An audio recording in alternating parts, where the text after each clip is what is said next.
And we are live. Hello, my lovelies. How are you all today? What's everybody reading?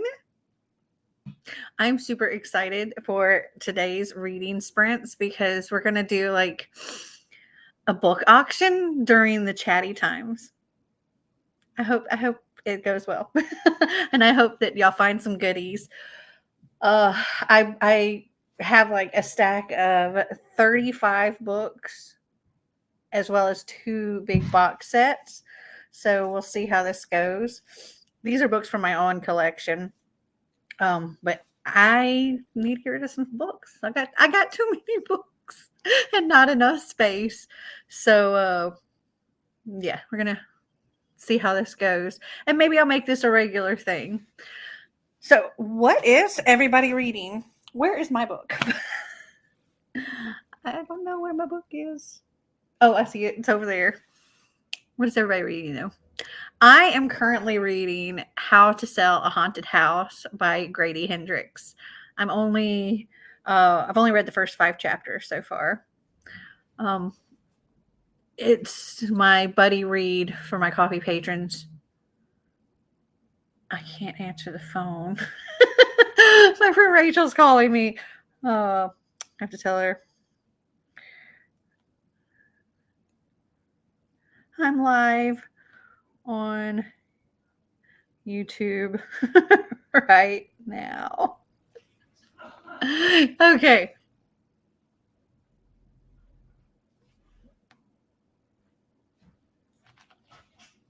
What the heck? Okay. Anyway.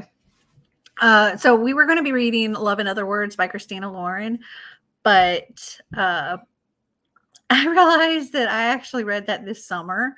And so I asked my book buddy of the month if they wanted to pick a different book or if they wanted me to reread that one. And they said, we'll just pick another book. So now we're reading How to Sell a Haunted House. And I don't know, it's okay so far. It's kind of sad. Beyond the pages says, we'll be there late. Drew's also coming, but he is also late. Hello, beautiful. Bethany, always hyping us up. I'm reading Raising the Horseman by Serena Valentino while laying in bed resting from surgery yesterday. Hopefully you recover quickly and everything goes well. Hi, I've just finished my 7th book of the month, so I'm just about to start Sword Catcher by Cassandra Clare. Nice. Exciting. I can't wait to hear your thoughts on it. I have it in this stack back here somewhere. Oh, yeah, there it is. And I'm very, very, very excited to get to reading it, but I can't right now because I've got too many other things I have to read. Oh, also, speaking of reading, I got Marty reading Fourth Wing. He's about halfway through it. I'm going to start Nightfall. Yay! I think you're going to love it. I can't wait to hear your thoughts. So, should we do a little auction to start? What do y'all say? Do y'all want to see one of the book options? Let me find a little something. So what I'm thinking is as far as shipping goes, and this will only work for the US. I can't do it for outside of the country. But for the first book, shipping will be $3. If you get a second book, shipping for that one is $2. And then if you get a third or more, it's $1 for each one of those books. That way I know I have enough to cover shipping when I send it to you. So do we want to start with a paperback, a hardcover, a graphic novel, a book box edition, or a box set? Y'all tell me in the comments. We've got lots to choose from. I selected a wide variety to show you guys.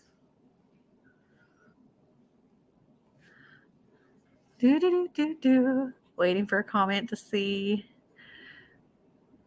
I don't know if the comments are just coming through slow or what. Oh, Brittany says a box set. Okay. I'm going to start with the smaller box set. So this one has a retail value of $70. And I'm going to start the auction at $20 and see if anybody is interested in it for that price. This is the Hardy Boys Adventures Ultimate Thrills Collection by Franklin W. Dixon, and it's books 1 through 10.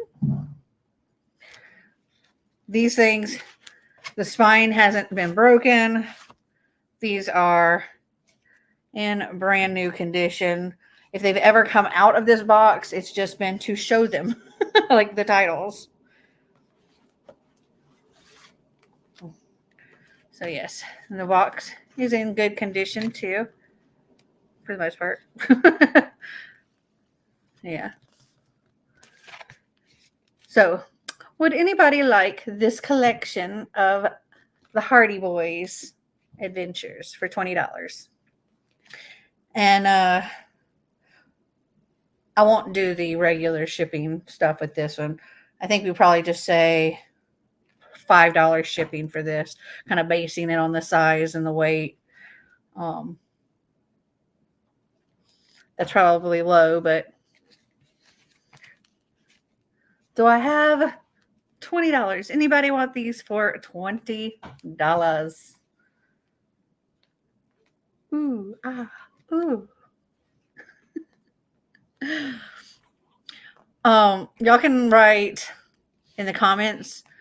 You can write either the dollar amount if you're interested, or just write pass. So I don't like just keep holding it here. Because I don't know if people are trying to decide or if the comments are just being slow to come in. But okay. So if anybody wants that, let me know. I'll write it down. Let me get my timer up. And we'll get ready to do a sprint here in a second. Timer. Open.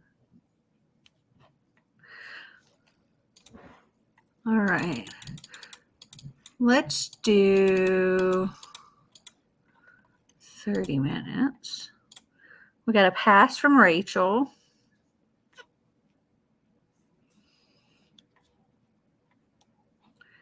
Let me share this.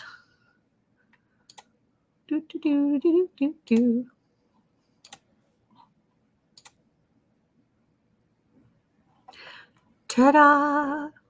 We have our timer.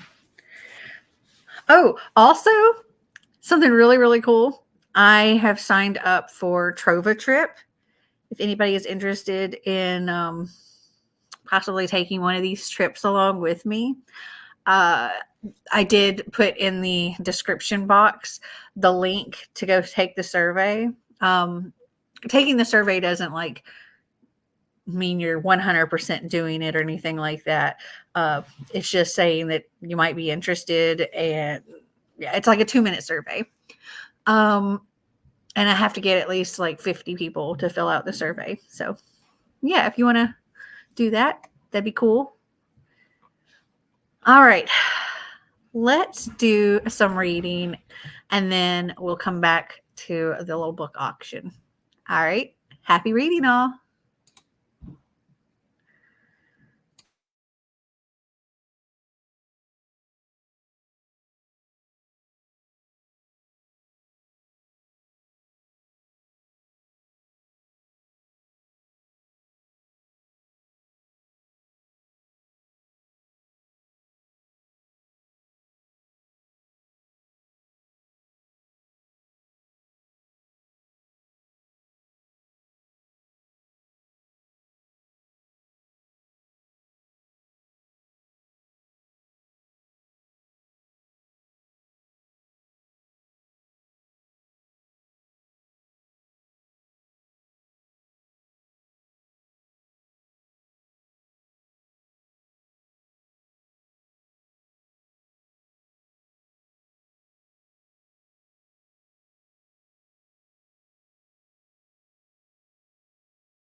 That is Tom. And we have Drew here. Hi. Drew. I'm okay. I have a bit of a head cold, but I'm still here. I'm sorry you're not feeling well. What are Oh, you it's reading today? it's going around in our household, but I'm hoping because I'm literally on like the last two chapters, hoping to finish The Hassad Air by Sarah Hasman, I think. I'll have to see how the audiobook says. I mean, literally have like minus the extra stuff because this is from Barnes and Noble. I have that much left, so I was like, I can finish this in our first couple of sprints, and then if I do, which I'm sure I will, I have a well. I guess I can do a poll if that's okay with you. I'm trying to decide my next read, and both of them are like nostalgia for me. So that is the new Percy Jackson book I can read. Hmm. This isn't new, but it's new to me. The Ballad of Songbirds and Snakes, because both are on my November TBR. My vote would totally be for the Percy Jackson book. If y'all want to vote for which one he should read next, comment and let him know. My vote is for Percy Jackson. So I managed to get 33 pages read, like more read into How to Sell a Haunted House by Grady Hendrix. Ooh. I'm on page 89. And dude, this guy in here, man, he is just the jerkwad. I have that on my Amazon wish list, but like never bought it or even pick it up at a bookstore. That's Cassandra Clare for you. The prologue is an hour and 30 minutes long. Wow, that is a long prologue. That's a chapter. That's not a prologue. I also have that on my November TBR, but I'm scared to get to it. Rachel and Brittany both vote for Percy Jackson. Okay. I was gonna do a ballad this week because of the movie, and my mom and I are gonna do a date night, and we're gonna go see it either Friday or Saturday, depending on how busy we are. Seraphim also votes for Percy. Okay. I mean, it is a shorter read, so I can see that. I've read the ballad one. I've read that, and it was okay. However, I didn't really feel like it was necessary to the story at all, and didn't really add much to it. So that's why I vote for the Percy Jackson. I love Percy Jackson. I did too. I'm excited for the new show. TV. Yeah, for the new show out in. Oh my gosh, that's next month. Literally a month from. Well, no, a couple days in a month. I'm terrible with math. So we are doing during the chatty parts. I'm auctioning off some books, Ooh. and we've already had one thing. It was a box set of the Hardy Boys. Nobody bid on that. So I have another box set. I've got paperbacks, I've got graphic novels, I've got hardbacks, I've got a book box edition. So y'all tell me what the next thing y'all want to see is. Personally, for me, because I literally noticed this in my wrap up. I have not read a single graphic novel this whole year. So I would kind of like to see the graphic novel, but I have a few graphic novels in the pile, but I'm just going to grab the first one here. I haven't read this one. This is Cast No Shadow by Nick Tapolansky and Anissa Espinoza. Oh, pretty cover. Very cutesy kind of art. Let's see. This says, Greg has lived in Lancaster his whole life. The town's always had its quirks, and being born without a shadow means he's counted among them. But quirky doesn't even begin to describe what he finds in the abandoned mansion just outside of town. Try smart, beautiful, funny, and man, she totally gets me. The house is one resident, a teenager named Eleanor, is the girl of Greg's dreams. Swoon. Oh, and did we mention she's a ghost? because, yeah, Eleanor is definitely dead. Unfortunately, their budding romance unleashes an ominous danger that threatens his hometown and everyone he cares about. How can Greg save Lancaster with the town's past and his own threatening to pull him and Eleanor apart permanently? And more importantly, what kind of future does he have with a girl who died 80 years in the past? So Ooh. we are going to start the bidding at $2. Oh. If anybody wants this for $2, it looks like so. It's an excellent It sounds condition. really good. Never I been just read. I just can't do it right now because hashtag broke. So comment in the comments if you're interested. If you want to bet $2 or bid $2, you can just say $2. If you want to bid more, you can bid more. If you're not interested, just type pass so I know to move on to another one. Rachel says, I've read Percy. It's great. I also cannot wait for the show. Yes. And while I wait to see if anybody's interested in Cast No Shadow, what kind of book would we like to see next? Anybody can comment too what kind of book you'd like me to try to auction off next. Do we want... Oh, wait. Okay, so pass. Okay. I honestly might take the graphic novel, but we'll see what people say. Oh, also, you weren't here when I was telling, but shipping, the way I'm doing shipping is for the first book, it's $3. For the second book, it's $2. And for any book after that, it's $1. Oh, not bad. How about we do a book box edition? Ooh, I love seeing your unboxings of those. I have Wicked Saints by Emily A. Duncan. I read that one. The original cover is all white, but this one is, I think, the Owl Crate edition. Because I have that one from Owl Crate. So we do have the letter from the author included in here. And it is signed. And let's see. The book looks like so. My copy got damaged from my dogs. Oh no. This says, some stories are so beautiful, so brutal that they claw at your heart and refuse to let go. Welcome to the world of Wicked Saints, an epic, passionate novel that you won't soon forget. Prepare to meet a girl named Nadia who hears the whispers of the gods inside her head, a prince surrounded by desperate suitors and deadly assassins, a monster hidden behind pale, tortured eyes and a smile that cuts like a knife. The paths of these three characters become entwined during a centuries-long war filled with sinners and saints, magic and mystery, and a star-crossed romance that threatens to tip the scales between dark and light forever.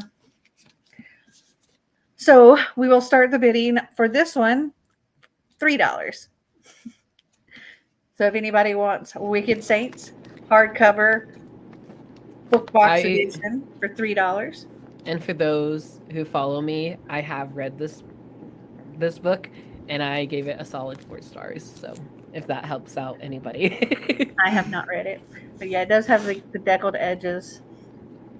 Yeah, at the top corner on the spine, my dog's was chewing on it.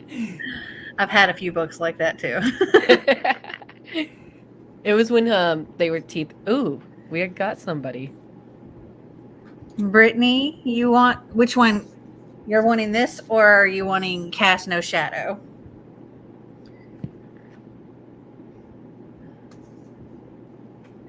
If you're wanting Wicked Saints, that's $3. Unless anybody wants to outbid you. And I have a little composition book here. Okay, Wicked Saints for Brittany. I'm going to write this down unless somebody wants to bid $4. for Wicked Saints.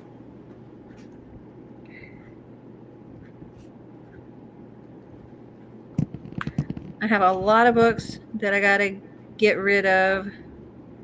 Are you moving again or something? No, I just don't have room for all these books. Brittany And says Witness Saints. eventually, yes, I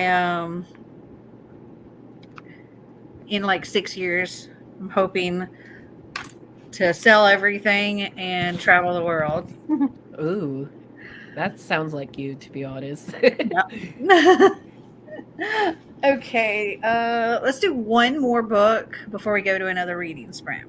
Yay. So, how about we do a paperback?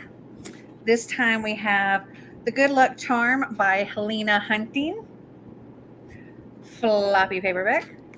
We love a floppy paperback. Um, this is a retail value of $15, and we'll start the bidding at $2. This says Lila isn't sure what hurt worse, the day Ethan left her to focus on his hockey career or the day he came back 8 years later. He might think they can pick up just where they left off, but she's no longer that same girl and never wants to be again. Ethan wants his glory days back, and that includes having Lila by his side. With her, he was magic. They were magic. All he has to do is make her see that. Just when Lila might finally be ready to let Ethan in, though, she finds out their reunion might have nothing to do with love and everything to do with improving his game. But Ethan already lost her once, and even if it costs him his career, he'll do anything to keep from losing her again. And yeah. Another book that sounds really good. If anybody wants this, the bidding starts at $2. New York Times and USA Today bestselling author Helena Hunting brilliantly captures the hilarity and heartache of first love and second chances in her sexy new romantic comedy. So comment if you're interested in The Good Luck Charm. All right. So let me get my timer back up. From earlier in the comments, it looks like my next read is going to be Percy Jackson. Oh, yeah, absolutely. Which I'm excited about because it was one of my most anticipated reads. And I also need to read this because it was my book club pick in October. And I never got to it. So I was like, oops, let me try and get to it now. All right. Happy reading, all. Happy reading, everyone.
That is time.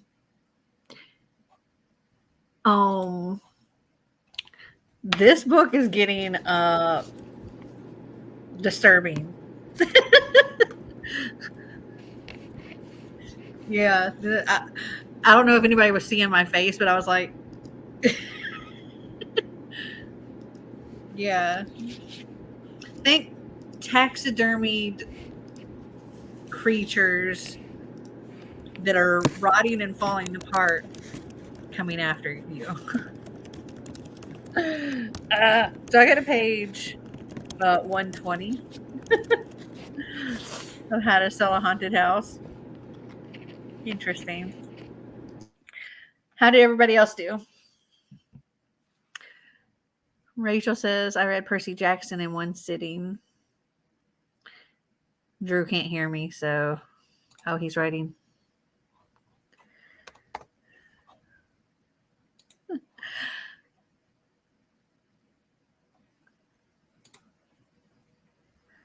You're muted.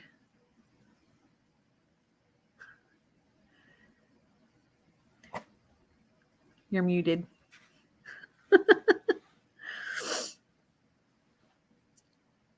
He's having issues.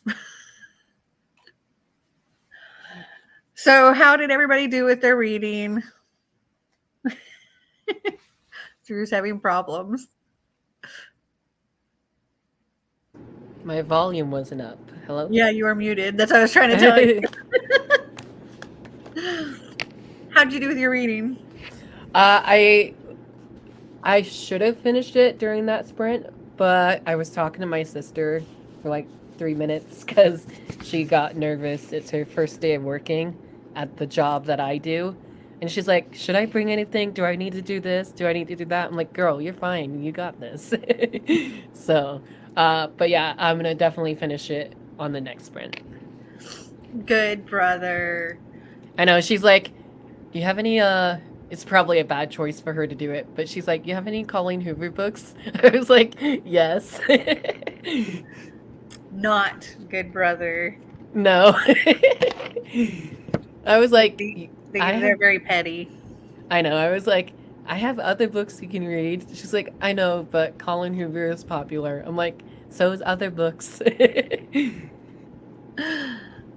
Well, I mean, Colleen Hoover is pretty. I mean, in my opinion, I like Colleen Hoover. So Yeah, she was like, do you have that book, Ugly Love? And I was like, uh-oh, I don't think you should be reading that one. How old is she? 17. It's probably fine. Yeah, she's like, do I need to bring anything? Can I do my schoolwork when I'm there? I'm like, I think so. I did my schoolwork when I'm there, so. Read like 10 pages of A Midsummer Night's Dream. Nice. Yeah, I could have finished this, but my sister got nervous. So I was like, okay, let me talk to her.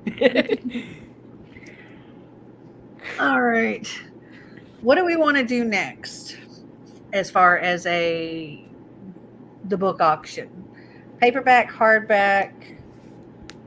I've got a duology. I think it's a duology. I got at least, if it's a series, I got 2 books. Another box set. Kind of interested in the duology, not gonna lie. Let me double check and see if this is a duology. She said, go on Goodreads. Yeah. I got to see if it actually is a duology. I know I have at least, if it's a series, I have the first 2 books here. But I think it's a duology. I have not read them. Yeah, it's a duology. Okay. Where's my tab? Okay, there's the right one. All right. Let me move these books.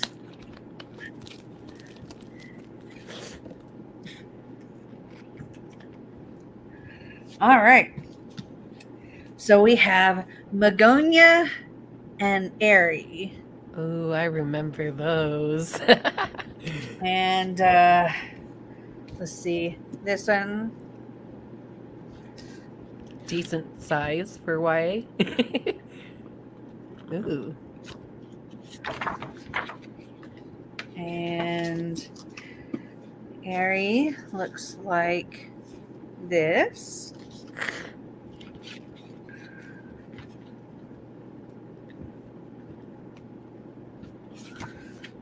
I never read those books before either, but I saw them going around, of course. So retail is 18 for each. I'm going to start it for 5 for the 2. This says Azare is drowning in thin air. Since she was a baby, Aza has suffered from a mysterious lung disease that makes it ever harder for her to breathe, to speak, to live. All the doctors can do is give her drugs and hope they keep her alive. So when Aza catches a glimpse of a ship in the sky, her family chalks it up to a cruel side effect of the medication. But Aza doesn't think this is a hallucination. She can hear someone on the ship calling her name. Only her best friend Jason listens. Jason, who's always been there. Jason, for whom she might have more than friendly feelings. But before Aza can consider that thrilling idea, something goes terribly wrong. The sickness catches up with her. Aza is lost to our world and found by another, Magonia. Above the clouds in a land of trading ships, Aza is not the weak and dying thing she was. In Magonia, she can breathe for the first time. Better, she has immense power, and she can use it to change the world. As she navigates her new life, Aza discovers that war is coming. Magonia and Earth are on the cusp of a reckoning. In Aza's hands lies the whole of humanity, including the boy who loves her. Where do her loyalties lie? Maria Devana Headley's soaring YA debut is a fiercely intelligent, multi-layered fantasy, rich with symbolism and steeped in allegory. Oz's journey pulls her deep into the questions of home, of love, of self, and of just what it means to find them all. So if y'all would like these, the bid is $5 for the 2 of them, not each. So comment. Not bad for 2. Comment if you would like to have this. All right. What do we do next? I am interested. We can also pick a genre. I've got lots of different genres here. I don't know about anybody else, but I'm interested in the box set that you have going on. All right. I gotta move these. Hold on. Let me set this stack over here. Hold on. Oh, sorry, baby. I just need Snicker in the head. Oh, no. Okay. So this next box set has a retail value of $98. Oh gosh. And I think only the first book has ever been pulled out of it. This is the L. Konigsberg collection. So it has From the Mixed Up Files of Miss Basil E. Frankenwheeler, Jennifer Hecate Macbeth, William McKinley, and me, Elizabeth.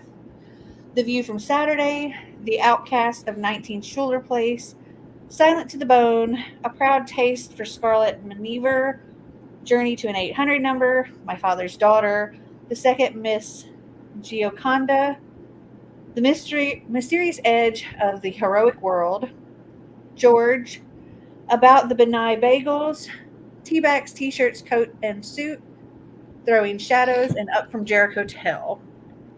So all of these, and this is what the box looks like. Honestly, I never heard of that, so. I will start this one at, let's say $30. Anybody wants this whole box set? $30. Just comment and let me know. Okay. Now, how about a paperback? Sure. This one would be $2. It is The Book of Second Chances by Catherine Slee. You can see how it looks. This says 10 days, 3 countries, 1 chance to spread her wings and fly. Emily can't remember the last time she left her neighborhood or spoke to anyone besides her grandmother, beloved children's book author Katarina Robinson. After Katarina's death, Emily is at a complete loss until she gets a posthumous letter that will completely change her life. Katarina has revealed that there might be one last lost, unpublished manuscript in her wildly popular series.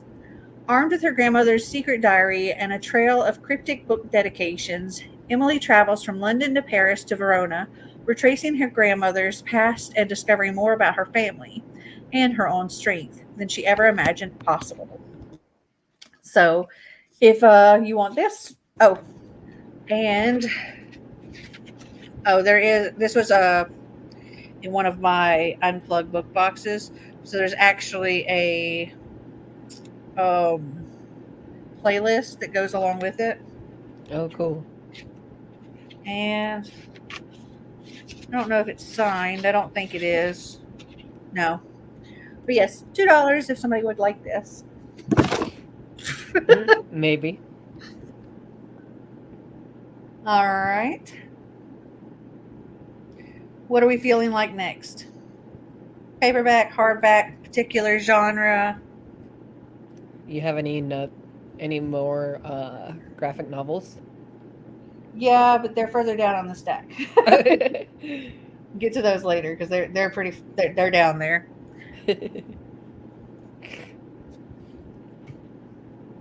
All right, how about The Boy Who Drew Monsters by Keith Donahue? This one says, from the New York Times best-selling author of The Stolen Child comes a classically hypnotic horror story about a young boy trapped inside his own world, whose drawings blur the lines between fantasy and reality.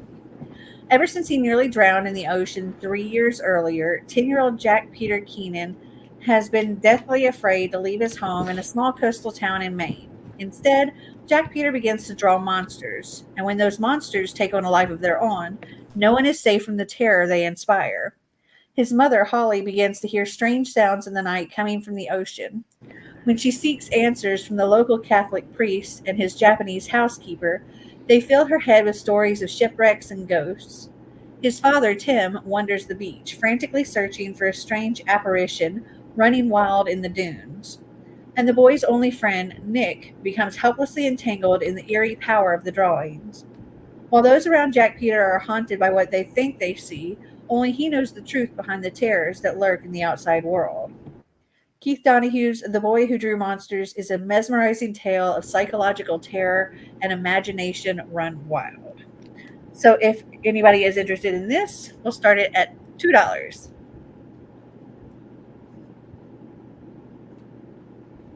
Another book I haven't heard of, but that sounds good. All right.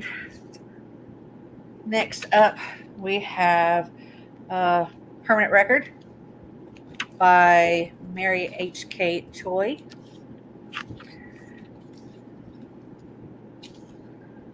And it has this like plastic book sleeve that can come off, and the book looks like this. I think. Oh yeah, I do have that one, but it's from Book of the Month. I was gonna say I think I unhauled that one, but it's literally right here on my shelf. This says, on paper, college dropout Pablo Neruda Rind doesn't have a whole lot going for him. His graveyard shift at the 24-hour deli in Brooklyn is a struggle. Plus, he's up to his eyeballs in credit card debt, never mind the state of his student loans. Pop juggernaut Leanne Smart has enough social media followers to populate whole continents. The brand is unstoppable. She graduated from child stardom to become an international icon, and her adult life is a queasy blur of private planes, hotel rooms, and strangers screaming for her just to notice them. When Leanna and Pablo meet at 5 a.m. at the Pagoda in the dead of winter, it's absurd to think they'd be a thing. But as they discover who they are, who they want to be, and how to defy the expectations of everyone else, Lee and Pob turn to each other, which of course is when things get properly complicated. So we'll start this one at $3. If anybody wants that. All right. Last one before we go back to sprints. I have the Barnes & Noble exclusive edition of Five Survive by Holly Jackson. Ooh. I just read a Good Girl's Guide last month for Season of Dawn. It's got tally marks there. We'll start this one at $3 as well. This says 8 hours, 6 friends, 5 survive. Red Kinney is on a road trip for spring break with 5 friends. Her best friend and her older brother, his perfect girlfriend, a friend from school, and the guy Red wishes was more than a friend.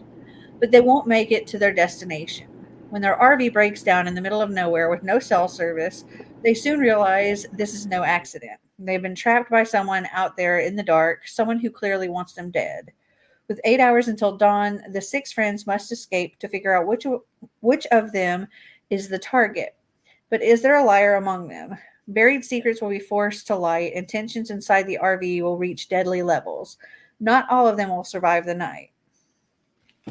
So, if anybody wants this, we'll start this one at $3 as well. Just comment what you're interested in if you want something. All right. Let's do another sprint. This sprint, I will definitely finish my book because my sister just said, first day of work, leaving. Okay, well, good for your sister. Right? Glad we made it through her first day. All right. Happy reading, all.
That is time. How did everybody do?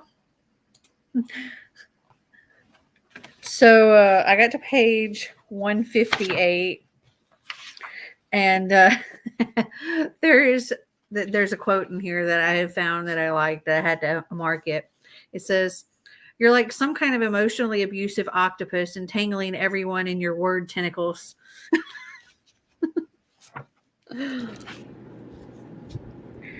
So how did you do, Drew? Since my sister left for work, I was able to focus on my book. I finished The Hassad Air. It was really, really good. I'm dying for book 2 though. And now I literally just read the first chapter, but I read the first chapter of Percy Jackson. So I'm Excellent. really happy with the progress I'm making.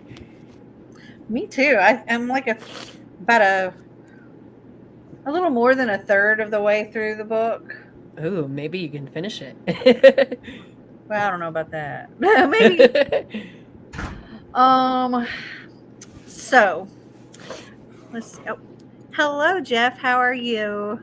Hi, Jeff. So, Jeff, we are during our chatty parts of the reading sprints. We are I'm doing a book auction, and I've gone through several books already.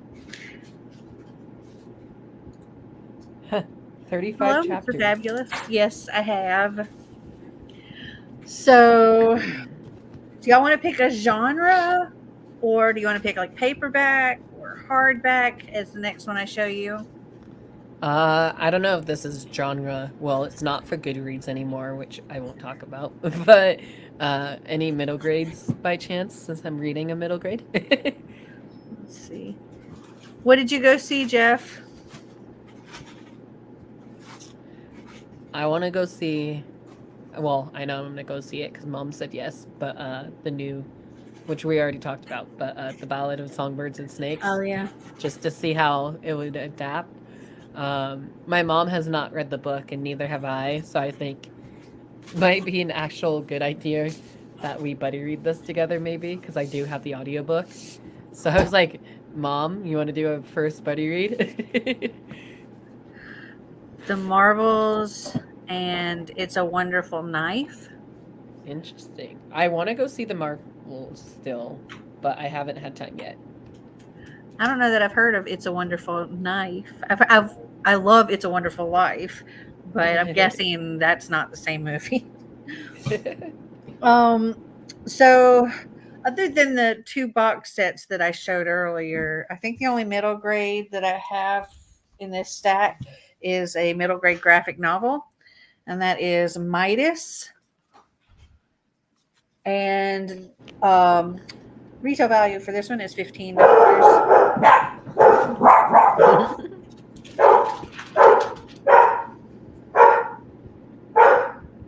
Woof woof. Can you get him to be quiet? So I'll start. This is what the art in this one looks like. It's like Midas's golden touch type thing. This says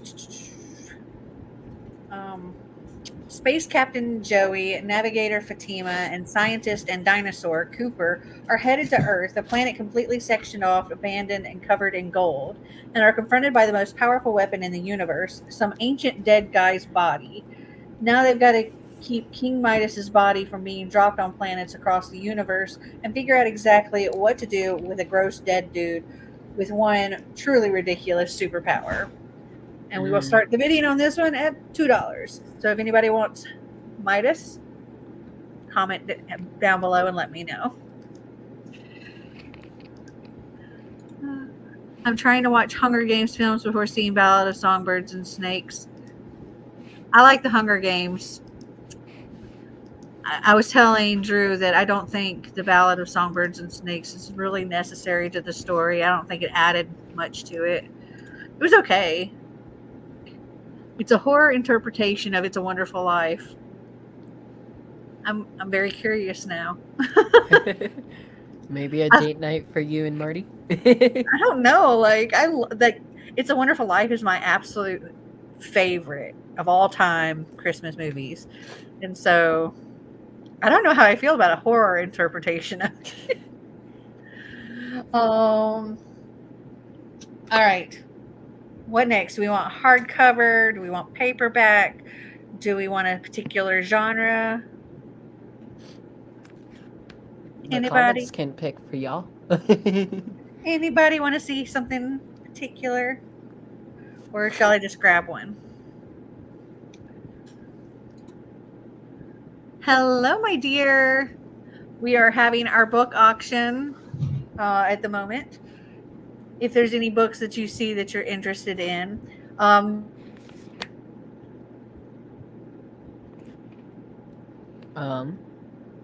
Oh no! okay, are we back? Are we I good? was like, uh-oh, did I freeze or you freeze? No, I think it was, I don't know what it was. My internet, maybe? Uh-oh. I don't know. I don't know what happened. Because But you went to this, catch and everybody you up, froze. during our chatty parts, we're doing a little bit of a book auction, and shipping, the way it works is going to be this is also just for the US because shipping outside the US is ridiculous. Oh, But yes. the first book is $3 shipping. If you get a second book, that one's $2 shipping, and anything after that's just adding another dollar on the shipping. I have a Um, couple in mind, but I'll message you later. all right. So if there's not a particular genre or hardback or paperback that y'all want me to pull up, I'm just going to grab one. So I have Extasia by Claire Legrand. This is a hardcover. Looks like so. Haven't read that one by that author, but I have read her other books. This one does come with a signed book plate and a letter from the author, the print on the back. This, I forget, I think it was one of my unplugged book boxes. This says, "My name is unimportant. All you must know is that today I become one of the 4 saints of Haven. The elders will mark me and place the red hood on my head. They will give me my true name, and with my sisters I will stand against the evil power that lies beneath the Black Mountain, an evil that has already killed 9 of our village's men. I will tell no one of the white-eyed beasts that follow me, or the faceless gray women tall as houses, women tall as houses, or the girls I saw kissing in the elm grove. Today I become a saint of Haven. I will rid my family of my mother's shame at last and save my people from destruction. I am not afraid. Are you?" So, if y'all want this, we will start the bidding at $3. So just let me know, comment down and let me know if y'all want it. Sorry I was late. I was playing with my neighbor's dog and calling him Einstein the entire time. And his name is Wyatt and looks nothing like your dog, Einstein. How the heck I got confused, I have no idea. That's funny. I got my Einstein guy right here. Right here. Yeah. You want to say hi? Yeah, come here. Hey. Oh, hi, bud. He's like, hi. All right. How about... I had to kick my dogs out because I found Angel eating a cough drop that was sitting on my desk. So I was like, girl. I was like, unless you actually need a cough drop, I don't think you can have that. Okay. Next up is a paperback. This one is Premeditated by Jocelyn L. McQueen. A very floppy paperback. This one says, "A week ago, Dinah's cousin Claire cut her wrists. 5 days ago, Dinah found Claire's diary and discovered why. 3 days ago, oh, here's a sticker. 3 days ago, Dinah stopped crying and came up with a plan. 2 days ago, she ditched her piercings and bleached the black dye from her hair. Today, Dinah will find the boy who broke Claire. By tomorrow, he'll wish he were dead. Claire's in the hospital holding on for her life while Dinah goes in search of the boy Claire wrote about in her journal. The boy who forced her to do something she didn't want to do. The boy who caused her so much humiliation, the thought of having to live one more day was just too much. Dinah is on a mission for revenge, but murder isn't always as simple as it seems. So we'll start this one at $2 if you want it. You can't have it. Snicker also says hi. Hi, Snickers. Ugh, Oh. you're so cute. You're so cute. Oh my goodness. Snickers like, who's talking to me? You're so cute. All right. I can't reach the books though, bud. I can't reach the books. Can you get down? All right. How about Becoming Jen by Lori Goldstein? Mm. Oh, I forgot to show what Ecstasia looks like without the dust jacket. It's just black and says Ecstasia.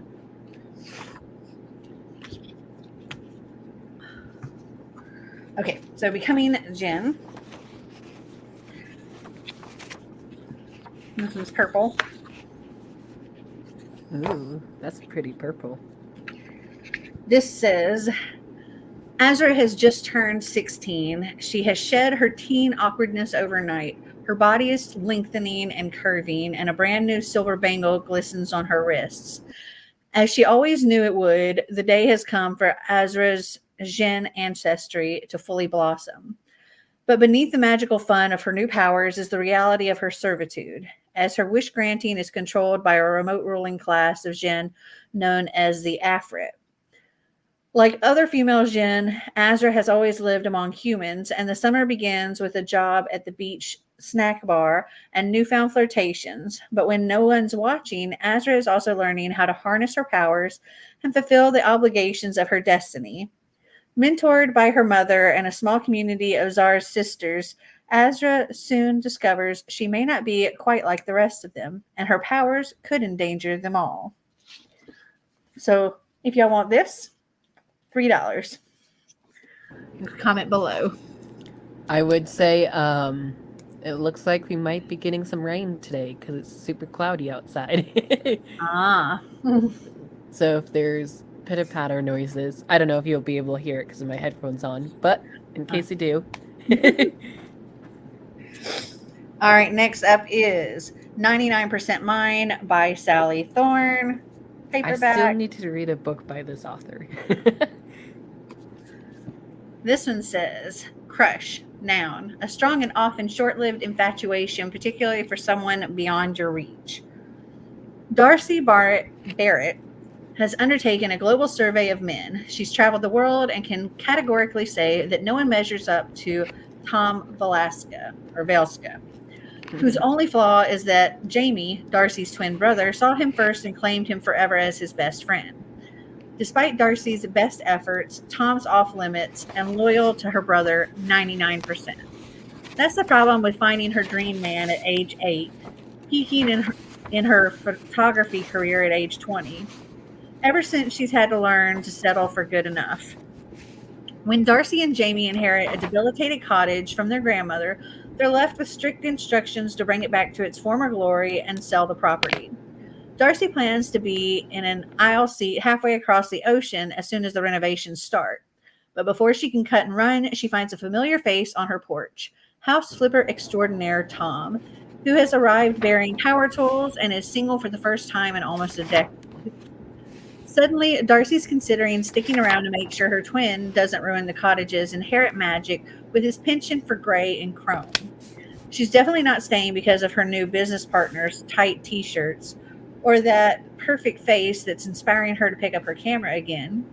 Soon, sparks are flying, and it's not the faulty wiring. It turns out only 1% of Tom's heart might not be enough for Darcy anymore. This time around, she's switching things up. She's going to make Tom Velska 99% hers. So if you want this, $2. Just comment below if anybody wants it. I only read The Hating Game by that author. Same. I haven't read 99% Mine. I haven't read a lot of these, but I just have to get rid of a lot. Never read anything by the author, but I know like The Hating Game was obviously her popular book. Okay, next up, The Third Wife by Lisa Jewell. It's another paperback. Floppy. This one says, in the early hours of summer morning, school teacher Maya Wolf stumbles into the path of an oncoming bus. Was it a tragic accident or suicide? Adrian Wolf is an admired architect known for his charm, his effortless good looks, his enviable relationships with his two ex wives, and his five children. Married for the third time to Maya, he has forever been the glue holding everyone together. But now he's a grief stricken widower alone in Maya's apartment, except for her cat and his memories. Then one day, Adrian finds a shocking email, and so begins his search to discover what really happened to his young wife. But as Adrian digs deeper, he starts to notice the cracks in his seemingly perfect life. Everyone around him has secrets, and secrets have consequences, potentially devastating ones. It appears that someone close to home might have pushed Maya over the edge. Full of brilliant psychological nuance and a family of characters you'll never forget, The Third Wife is a gripping story about a man seeking the truth behind the facade and the broken pieces left behind. So if anybody is interested in this, we'll do $2. Okay, I think that's enough for showing books for right now. I still have quite a big stack here that I can show y'all, but we want to do some reading sprints too. Somebody's back. both somebodies. They're both here wanting some love. Aw. Gosh. Okay, let me get my timer back up.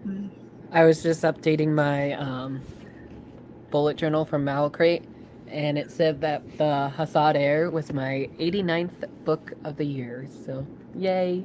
Nice.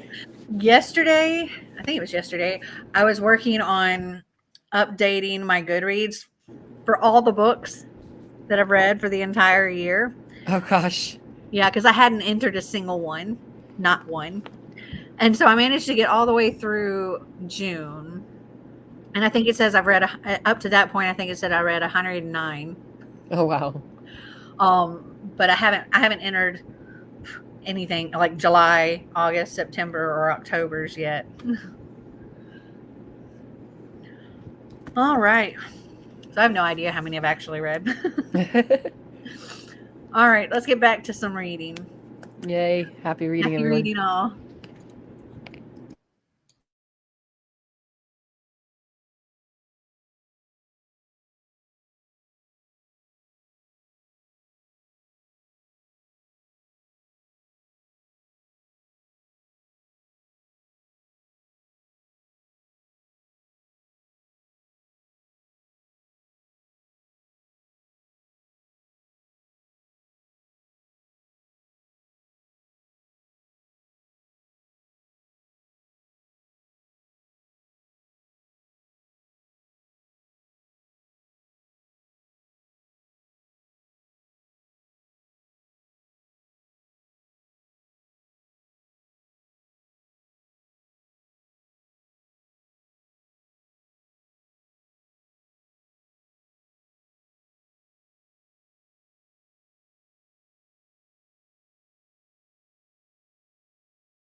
Mhm.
And like a maraca and screaming itsy bitsy spider at the top of her lungs, while Mark banged an upside down pot with a wooden spoon, probably had baked tabulating Soviet grain imports any easier. They ate early, the JCPenney chandelier over the dining room table, barely holding back the shadows, and for the first time, Mark ate with them instead of eating beforehand. Louise didn't like the new change because it made her parents fight. Mark spat a piece of chicken on the floor, and they argued over the 5-second rule. Her dad asked why Louise had to eat quesadillas that she clearly didn't like instead of chicken fingers with Mark. Her mom and dad picked on each other back and forth until Louise's head hurt. Later on, tucked under the bed, Pumpkin said, Pumpkin doesn't like this. Oh, no, no. That baby isn't good. He makes everything different. It makes Pumpkin angry. Stop it, Louise whispered in the dark, because she wasn't allowed to say she didn't like her little brother. It makes Pumpkin so angry. Pumpkin said, You're scaring me. Louise said, Sometimes Pumpkin gets so angry, Pumpkin wants to do something bad. Don't say that, Pumpkin, Louise said, feeling tears trembling in the corners of her eyes, then sliding down her temples. I love you, Pumpkin. I don't want you to be angry. Mark is a big boy now, so he can eat at the table. Mommy says it's all right. Pumpkin stayed silent for the rest of the night, but Louise knew he was mad. At first, she thought it was her fault. Every morning she woke up to find her friends tumbled out of bed, face down on the floor, and she'd be wearing Pumpkin on one hand. When Louise apologized and asked what happened, Buffalo Jones, Red Rabbit, Hedgy Hoggy, and Dumbo all stayed silent, but it didn't feel like a nice silence. It felt like they were too scared to speak. They were scared of Pumpkin. Instead of getting angry at him, Louise started getting angry at other stuffed animals because she started to get scared of Pumpkin too. Why'd you let him push it out of bed, stupid rabbit? Louise asked, shaking Red Rabbit with every word. You're supposed to stay under the covers. You're a bad rabbit. A bad, bad rabbit. Then she turned Red Rabbit to face the wall as punishment. Pumpkin woke her up in the middle of the night, pressing himself to her face like a cold, clammy thing, squirming against her all night long, waking her up with always moving around. Finally, one Monday night, tired and cranky, Louise took action. Because he was the hardest to cuddle, Louise loved Dumbo the most. And when she came back from brushing her teeth and found him on the floor with his head off, and Pumpkin sitting where he'd been on her pillow, Louise felt enough anger stabbed through her body to make her brave. You're the bad one, she hissed, scooping up Pumpkin and marching into her closet. Nobody else. You hog the bed, push everyone out. Bad Pumpkin. You need a consequence. She shoved him into a plastic bin at the bottom of the closet, then rolled to the louver the door shut, and using all her strength, stretched a rubber band over the two handles to hold them closed. Then she reattached Dumbo's head and carefully climbed into bed with him cradled in her arms. Louise woke up in the dark. The orange splash from the streetlight outside made a puddle in the middle of her floor. She heard it again, the noise that had woken her. A gentle clack of hollow plastic, a stealthy rattle of toys from her closet. Something bumped softly against the bottom of her closet doors. The dark clouded her vision. She saw the slatted doors through a swarm of black flies, but she thought she saw one door begin to rock in and out, testing the strength of the rubber band. Please hold, please hold, please hold. She thought to herself over and over again, because she knew it was Pumpkin, and she knew he was very angry. She could feel his anger all the way across the room. She took her eyes off the closet door, shooting a look at her friends, the only ones who could help her, and all her spit dried up and her mouth filled with sand. They were all facing the wall. They had turned their backs on her. None of them could stand up to Pumpkin. Louise was alone. On the other side of the room, the rubber band snapped, and the closet door made a muffled sound as it rolled open on its tracks. She wouldn't look over. She didn't want to see Pumpkin. If she saw Pumpkin, she would die. I can punch the door, Louise thought. I'm faster than Pumpkin because it had his bones. His legs were too soft. She threw back the covers and sat up, but it was too late. So fast he was a blur, Pumpkin threw himself through the black gap between the open closet doors, battle body hunched low to the ground, scurrying directly to the bed on his stubby arms and legs. Then he disappeared, and she heard a slow creak from the end of her bed, and her blankets shifted, slipped, took on weight, and the top of Pumpkin's pointed head rose over the end of her bed. And then Pumpkin had one soft nubbed hand on her ankle, and he dragged himself up her body, his black rimmed eyes locked onto hers the entire way. His body moved over hers with a repulsive writhing, and it felt heavy. She squeezed her eyes shut as his weight moved onto her thighs, dragged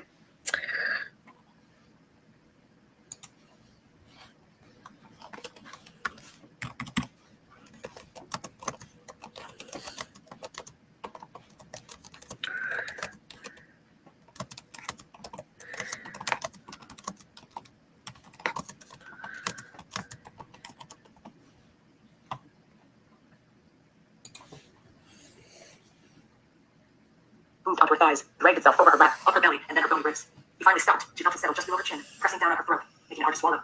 Please, please, please, she whispered. Please, please, please. She had no choice. She opened her eyes. Pumpkin's maniacally grinning face stared into hers from 2 inches away. He had the same little black tongue, the same turned-up nose, the same chalk-white face, but something else looked out at her through those black-rimmed eyes. Something she couldn't control. And Louise knew she was all alone in her room with something truly dangerous.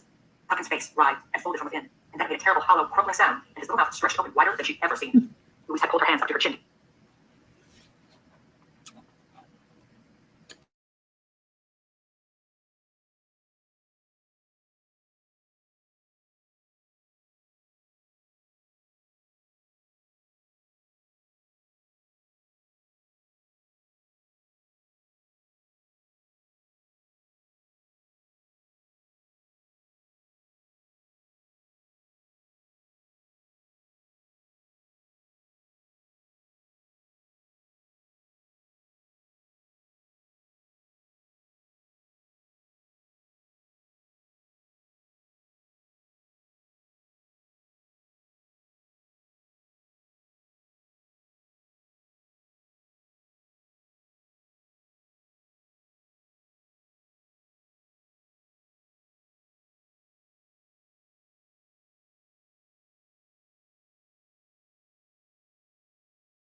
That is time. So, I didn't realize that I forgot to mute myself earlier until Kay Simmons said, "Did you know we can hear your audio?" And I'd had it going for like half the time. Oh gosh. I took my headphones off, so it probably wasn't noticeable for me. I'm surprised nobody else was like, "Hey, we can hear that." So I got to page 189. Still not quite halfway. Oh no. Let's see. 45% is where I'm at. Very close to halfway. And I don't know what to think about this book. Uh-oh. Because I don't know if I should be afraid of my dolls or or if there's just gaslighting or Oh, no. if there's an unreliable narrator or That's a weird situation for you. Yeah, this is I don't know if you saw, Drew, but we changed the Buddy Read book from Love in Other Words to this. I did not, but yeah. Let's see. I got to chapter 5. Literally, the minute the timer went off, I made it to chapter 5. I was like, perfect timing. That is very good timing. But yeah, I am now on chapter 5 of my book. Yay. Which is funny, because I was like, oh, I'm going to read this in one day, probably. And then I was like, maybe not, but it is short, so maybe. We'll see. You might. Kay said they are reading, where is it? Still Hung Up on You by Liz Maverick. And they read 4 chapters. Or got to chapter 4. Okay. What type of book would y'all like to see next? Paperback, hardcover, or a particular genre? I've got all the genres, I think, still. I think our last book was paperback, so probably a hardcover, maybe. All right.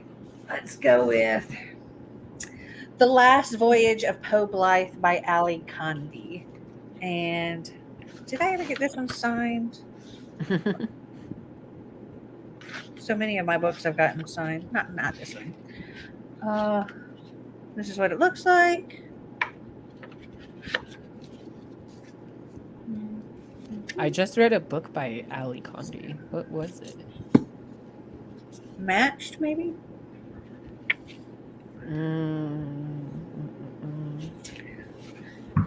This I'll says, find it. who do you become when you have nothing left to lose?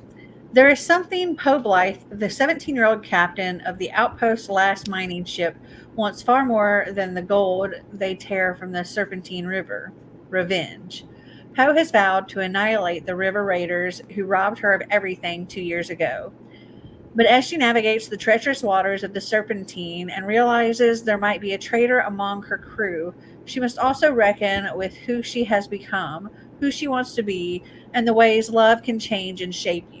Especially when you think all is lost. So this one, $3. I figured out which one it was. It's this one, her new one. Oh. The only girl in town. The reason why I was familiar is because not only the author's name, but I remember Penguin Teen sent me a physical arc of this to read and review for them earlier this year, which I did. So I was like, I know that author's name. Yeah, I have her Match series, and I really liked it. I read Match, and I liked it, but I never continue on with the trilogy, which is quite weird to me. I think I read the whole trilogy. I think I have all of those signed. Next up is Suspicion by Alexandra Monier. Ooh. It looks like so. And looks like that. This one says, there's something hidden in the maze. 17-year-old Imogen has never forgotten the last words her father said to her 7 years ago, before the blazing fire that consumed him, her mother, and the gardens of her family's English country manor. Haunted by her parents' death, Imogen moves to New York City with her new guardians. But when a letter arrives telling her that she's now the only heir left to run the estate, she returns to England and warily accepts her role as Duchess. All is not as it seems. All is not as it seems at Rockford, and Imogen quickly learns that dark secrets lurk behind the mansion's aristocratic exterior, hinting that the inferno that killed her parents was no accident. And at the center of the mystery is Imogen herself and Sebastian, the English boy she has never stopped loving. Just what has Imogen walked into? Combining spine tingling mystery, powerful romance, and unforgettable characters, Suspicion is an action packed thrill ride. So if anybody wants this, $3. Just comment and let me know if, any of these are ones you want. Any of you? All right, next up is Before We Met by Lucy Whitehouse. And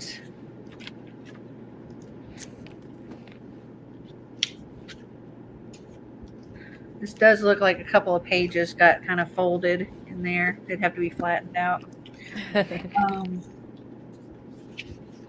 This says, Hannah has always been wary of commitment, but when she meets Mark, a fellow Brit, one hot New York summer, her ideas change. Within months, they are married, and she has moved back to London to be with him, leaving her life in New York behind. But when Mark fails to return from a business trip, her certainty about their marriage starts to crack. Why don't his colleagues know about the trip? Who is the woman who keeps calling his office? And why has Hannah's bank account been emptied? Hannah's questions will uncover secrets that throw into doubt everything she has believed about her husband, secrets that lead her to a place of violence and fear. Can you ever really know what happened before you met? And we'll do $2 on this one. Oh, all right. 3. Here we go for a paperback. This is Rebound by Aga Leiswicks. Looks like a little thriller. This says, you can run, but you can't hide. If you like The Girl on the Train, you'll love this breathtaking psychological thriller that had us gripped until the final page. I went somewhere I'd never been before, and that led to my undoing. Life is good for Anna Wright. She's a successful media executive working for one of the country's largest TV corporations. She has a boyfriend who loves her, some close friends, and a beautiful home. She has a dog called Wispa who she adores, and she loves to run to keep fit. But Anna's perfect life starts to crumble when out jogging on the heath one day, she meets a handsome stranger.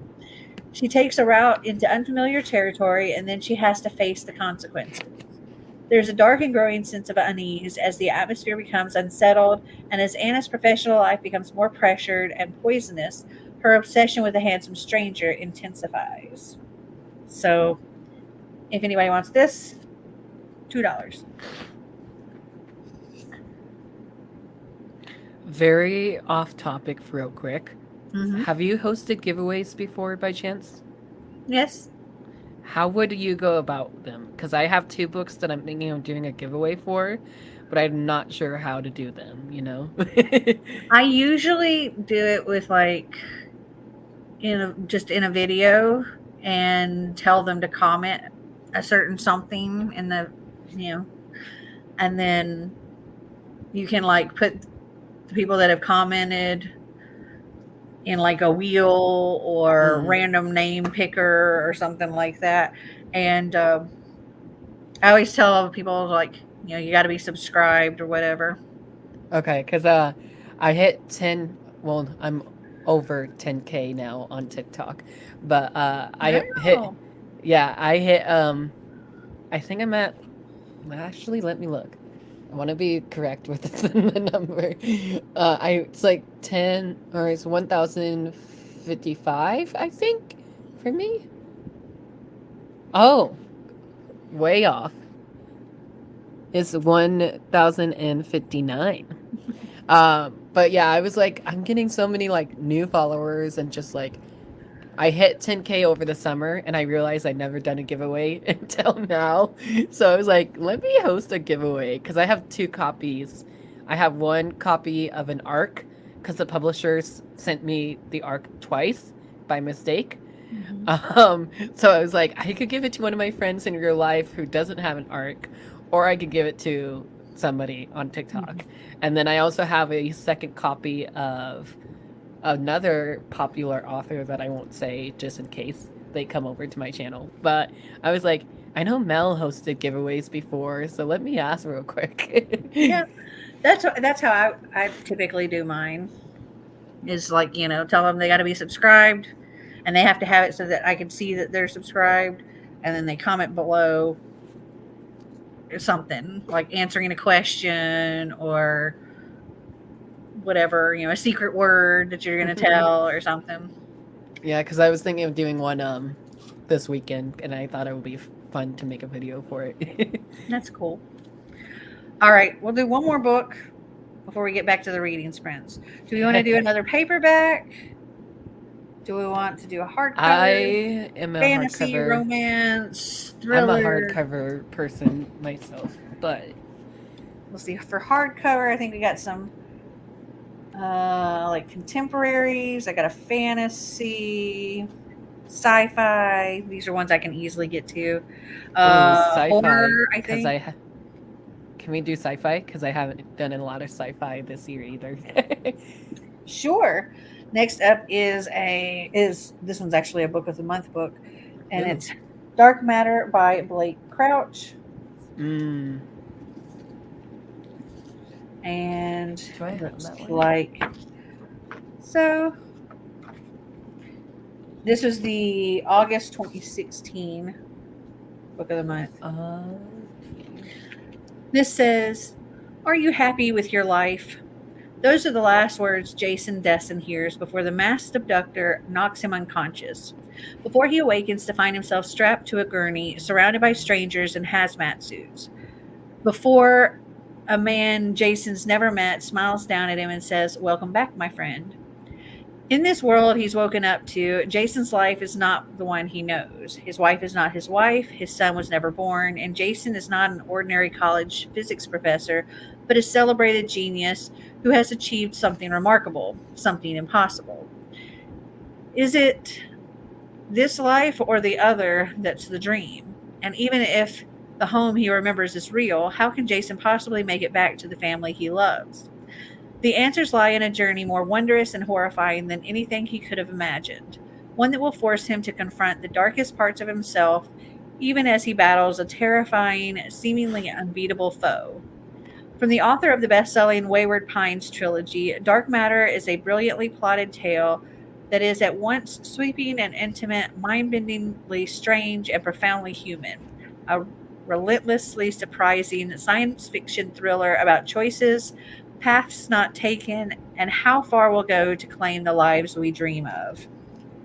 So if anybody wants this, $3.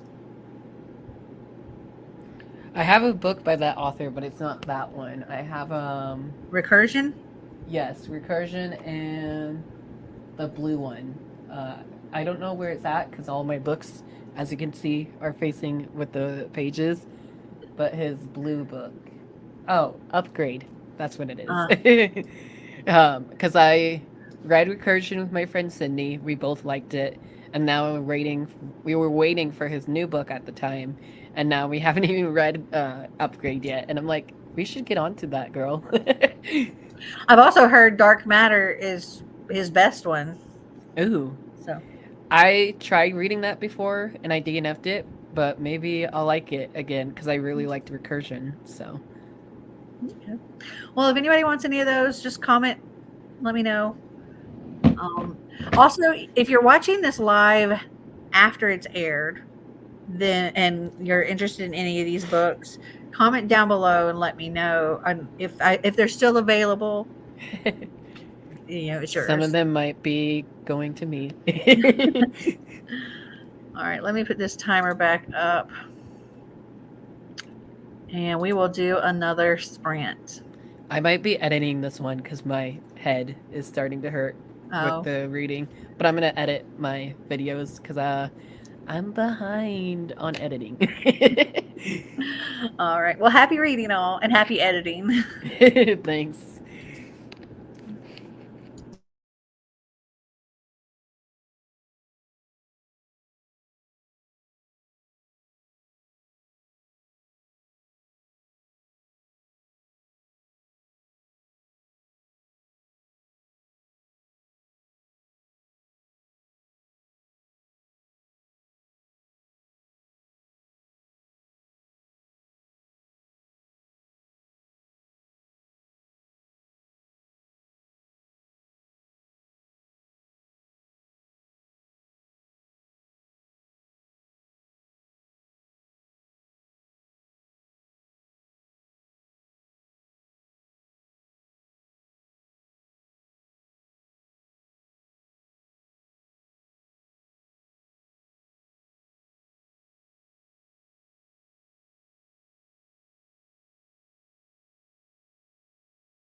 Okay, how did everybody do?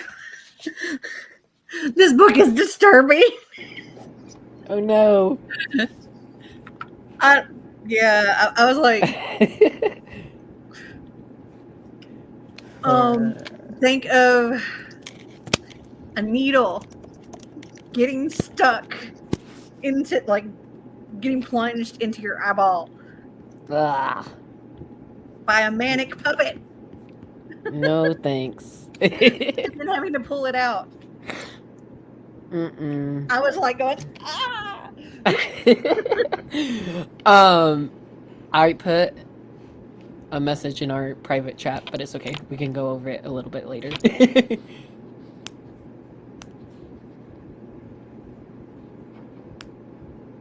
Oh, you're fine. Okay. Because, like, I was editing my video and I was looking at it and I was like, I can barely hear myself. Well, if you can't hear yourself in your video, you can, put subtitles to help. I'll probably do that after the next sprints. Lord help me. This book. I'm gonna have nightmares. Oh, no. I'm gonna go in my room and go, okay, do I have any dolls that are sitting out? Because if I do, they've all got to be put away somewhere. Oh no.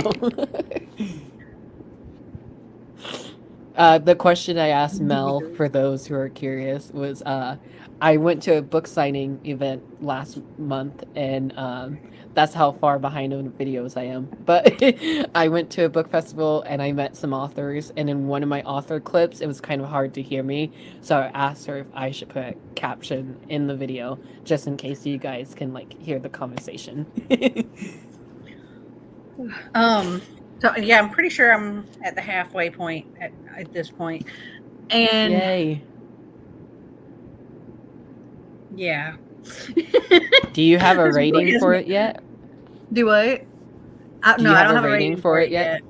Not yet. I'm disturbed. I'll just say that. Sometimes when I'm halfway through,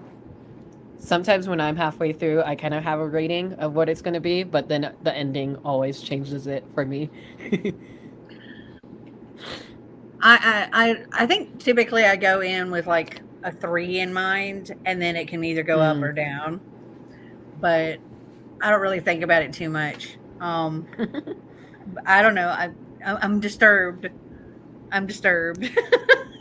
Jeff, what are you supposed to be reading right now? I know Jeff personally. He's in my book club group chat on Instagram. So. Jeff, what are we reading? Because I forgot what you told me in the group chat. Hello, Lauren. Hi. We knew what you meant. It's okay. So, in between our reading sprints, for those that are new here, I'm doing like a little book sale. So I'm showing some books that I have for sale. And if you're in the US, you can buy them if you like. Actually, two of the books that I had, my neighbor, she's buying them. She came over while we were doing the sprint. And so she took Suspicion and one other one. You finished the Lady Janie's. Cool. Yay. Did you finish, I'm assuming, the trilogy of it? She finished the first one. Okay. I was like, wait, the trilogy already? That was fast. I forgot what I said I was reading in the group chat. I'm in the middle of Wild Cub and The Housemaid. Ooh, I have The Housemaid on my TBR this month because both mine and Jeff's friend Cindy recommended it to both of us. So we're like, okay. I have it too. I have it, well, not on my TBR for this month, but I have it on my shelves. I think I might save it for Mary Bookmas because I think it might. I don't know if it will. We'll see. I'll have to look at the prompts again, but I think it might work for Mary Bookmas, which if it does, that'll be interesting. Yeah, I mean, it's a dark book, like dark themes or whatever, right? So it'd work for that prompt. Because I never get my thrillers on any readathons, and I'm like, let me switch it up this month. So. Okay, So the first book I have this time is The One Memory of Flora Banks by Emily Barr. We have a floppy paperback. This one says, "You always remember your first kiss. Flora remembers nothing else." 17-year-old Flora Banks has no short-term memory. Her mind resets several times a day and has since the age of 10. That is, until she kisses Drake, her best friend's boyfriend, the night before he leaves town. And that one memory becomes the one she can't forget. Convinced that Drake is responsible for restoring her memory, Flora goes after him on an impossible journey to Norway to piece together the shards of her fractured mind. But from the moment she arrives in the Arctic, nothing is quite as it seems, and it's up to Flora to be brave if she wants to learn the truth about herself once and for all. So if anybody is interested in this, I'll do $2. Let's see. Have you started Love and Monsters? No, but I decided to save that for my camping trip next month. Or not next month. Wow. Camping trip next week. I'm literally, well, actually, is it? I gotta look at my calendar. Hold on. It's whatever the week of Thanksgiving is. Oh my gosh, that is next week. Yeah. Oh my goodness. Yeah, so next week I'm going camping, so I'm not going to be here for YouTube for a little bit. There is a new Hunger Games movie coming out, The Ballad of Snakes and Songbirds and Snakes.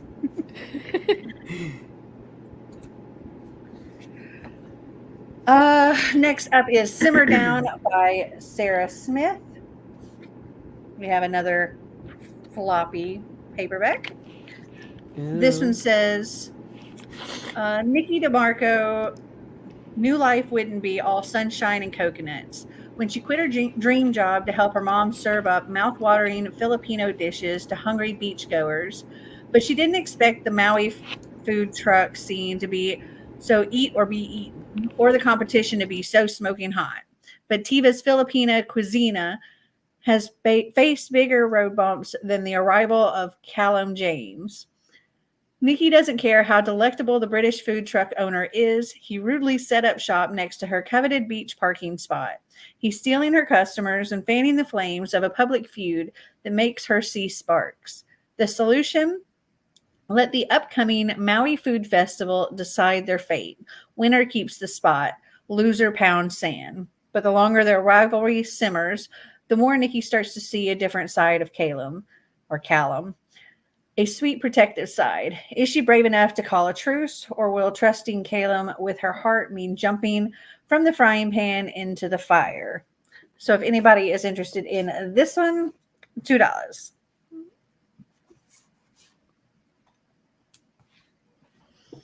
All right. Next up, I have this buttery paperback. Matte. I love the way these feel. This is Scarred by Emily McIntyre. Floppy paperback. This is Hamlet meets The Lion King meets smutty Regency romance. Not that book, but I believe the first one was one of your group books, if I'm not mistaken. It was. She doesn't belong to him. She belongs to the crown. Prince Tristan Fasa was never destined for the throne. That was always his brother Michael, the same brother responsible for both Tristan's tormented childhood and the scar that mars his face. When their father dies, Michael is set to assume the throne, and Tristan is set to steal it.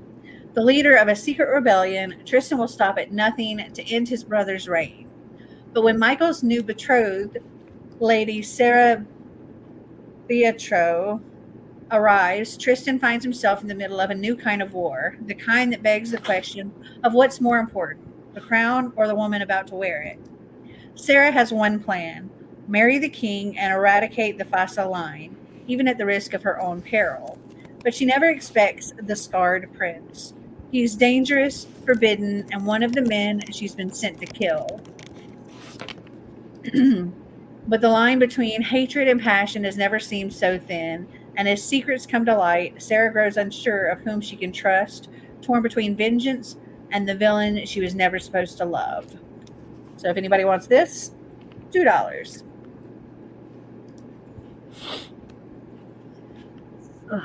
Yeah, Hooked was the one that we had for one of our group books. That was the one I was like, oh, I'm sadly going to have to skip on that group book. I enjoyed it though. I just don't know if I'm a dark romance person, because I am into romance, but I don't know about dark yet. All right, we're going with a hardcover. I think this came in one of my book boxes. Yeah, came in an owl crate. This is Amber and Dusk by Lyra Celine. I unhauled my copy because it was just sitting there and not being read.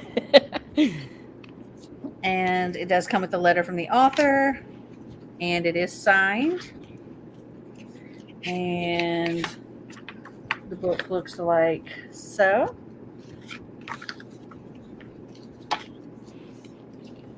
This says, I wasn't running from the darkness at the edge of nowhere. I was running toward the light at the heart of the empire. Sylvie has always known she deserves more. Out in the permanent twilight of the Dusklands, her sisters of the Scion taught her that her legacy, her power to create illusions, was a curse. But Sylvie knows it entitles her to a place in Cour d'Or, the place of the Amber Empress and her highborn legacies. So Sylvie sets off towards the Amber City, a glittering jewel under a sun that never sets, to take what is hers. But her hope for a better life at court is quickly dimmed. The Empress Severine invites her in only as part of a cruel wager among her beautiful and powerful courtiers. Sylvie must assume a new name, Mirage, and work to hone her magic. She begins to navigate secretive social circles and join deadly games of intrigue in order to claim her spot at court. And soon it becomes apparent that things are not as they appear. However, no one, including her cruel yet captivating sponsor, Sunder, will answer her questions. As Mirage strives to seize what should be her rightful place, she must consider whether it's worth the price she will have to pay. Lyra Celine weaves a lush and dangerous story of sacrifice, secrets, and star-crossed love in this remarkably striking debut. So, if anybody wants this, $3. I just saw this post, and I am a little mad, but also I get why they're not doing it. What's going on? Lee Bardugo. So she just made this huge post on Instagram. She says, I won't read the whole thing, but it says, friends, by now you probably heard there will be no season 3 for Shadow and Bone and no Six of Crows spinoff. The news hit me hard. I'm heartbroken and deeply disappointed but I'm also trying to hold on to my very real gratitude. Aww. Which kind of sucks because that was one of the few Netflix shows I've actually enjoyed. That was so off topic, but sorry. That does stink. Okay, next up is The Embrace by Aphrodite Jones, a true vampire story. And this one looks like so. Oh, Lord, this has a long thing. I'll try to read it quickly. With an extraordinary talent for staring evil dead in the eye, New York Times bestselling author and journalist Aphrodite Jones plunges readers into the front lines of a modern nightmare, murderous youths. In her most explosive work yet, she delivers an all-too-real horror story of a growing cult among American young. Far more than the report of an isolated crime, this is a chilling true tale that begins with a belief in immortality and a popular vampire game and ends in brutal murder.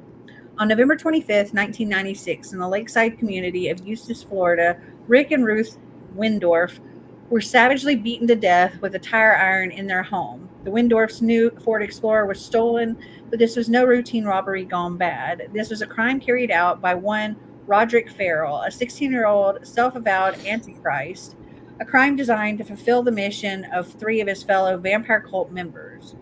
This was a human sacrifice and a testament to the unique and sinister bond of 4 brainwashed youngsters. 15-year-old Heather Windorf was a straight-A student at Eustis High, a petite blonde with a button nose and wide-set brown eyes.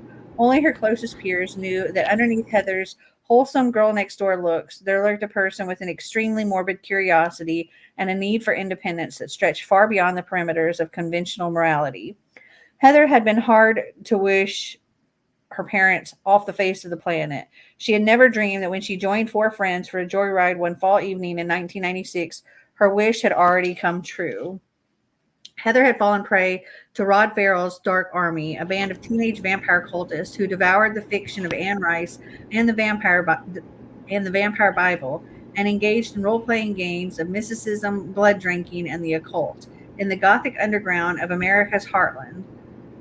Then they would take their games one step further, revealing the private diaries of the principals and including exclusive interviews with every living character involved in the case, including Farrell, who now sits on death row in Florida. The Embrace is a shocking chronicle of dark horrors and darker motives.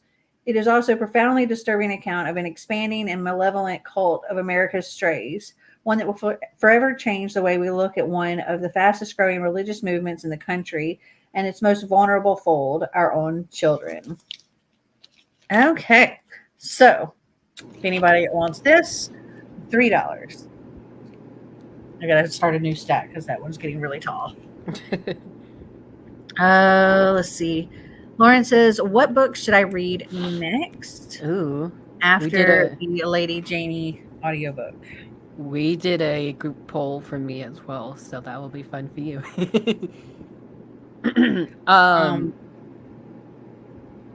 I don't know. Are you in a historical fiction mood still, or? You could give us some options and we could all vote for, whatever. We did that with my two books. Percy Jackson won for it. Let's see. How many did we do? Okay, we'll do one more. How about a cute rom-com? Ooh. It has something. I believe in a thing called Love by Maureen Gu. Hello, Autumn. So in between our reading sprints, I'm doing a little book sale if you're interested in any of these books. Okay, so I Believe in a Thing Called Love by Maureen Gu. This one is signed by the author. It's a very bright pink book. This says, Desi Lee believes anything is possible if you have a plan. That's how she became student body president, varsity soccer star, and how she'll get into Stanford. But she's never had a boyfriend. In fact, she's a disaster at romance, a clumsy, stammering humiliation magnet whose botched attempts at flirting have become legendary with her friends. So when the hottest human specimen to have ever lived walks into her life one day, Desi decides to tackle her flirting failures with the same zest she's applied to everything else in her life. She finds guidance in the Korean dramas her father has been obsessively watching for years, where the hapless heroine always seems to end up in the arms of her true love by episode 10. It's a simple formula, and Desi is a quick study. Armed with her K-drama steps to true love, Desi goes after the moody, elusive artist Luca Dracos, and boat rescues, love triangles, and staged car crashes ensue. But when the fun and games turns into true feels, Desi finds out that real love is about way more than just drama. So, if anybody wants this, $3. Not me making a list on my phone right now. Because I just realized that tomorrow is payday for me. How many more reading sprints you gonna do? I don't know. A couple more. Maybe like 2 more, maybe? For the sprints, I'm editing my weekly vlog because I am behind. And I am reading how to sell a haunted house and being very disturbed by it. Very, very disturbed by it. You missed her reaction / rehashing it out. Yeah, this last little bit that I read had me flailing. Because creepy dolls and a needle in the eye, okay? No thanks. Hello, Josephine. I'm disturbed. I'm enjoying it, but I'm disturbed. And if I have any, when I go to my bedroom tonight, if I have any dolls that are sitting out, I'm going to have to put them away So because my baby Yoda can't stay Pumpkin out is for you. terrifying me. Yeah, Baby Yoda would have to go. Baby Yoda is just a little too much like Pumpkin right now. I'm disturbed by this book, to say the least. So this is what my coffee patrons are buddy reading, and for the coffee and wine tier, they get like a broken down chapter by chapter where we can discuss the book. And I'm in there like I keep like stopping while doing the live so I could write what's going on, and I'm like my brain hurts. And I'm like, I don't know if for a while I'm like, I don't know if we have an unreliable narrator. I don't know if she's crazy. I don't know if we got demon puppets or what. Sorry, Baby Yoda. You might have to go. You might be hiding Baby Yoda if you go to read this book. You won't be able to look at him the same for a while. But he's cute. Can't you see his eyes? How far are you in the book? I am just a little over halfway right here. Let's see. Look at my audiobook. Yeah, I'm 51%. I'm listening to it while I follow along in the book. I'm disturbed. All right, let's get another sprint up here. All right. Happy reading, all. Happy reading.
Sorry to interrupt, but Mel, check the private chat.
That is time. How did everybody do?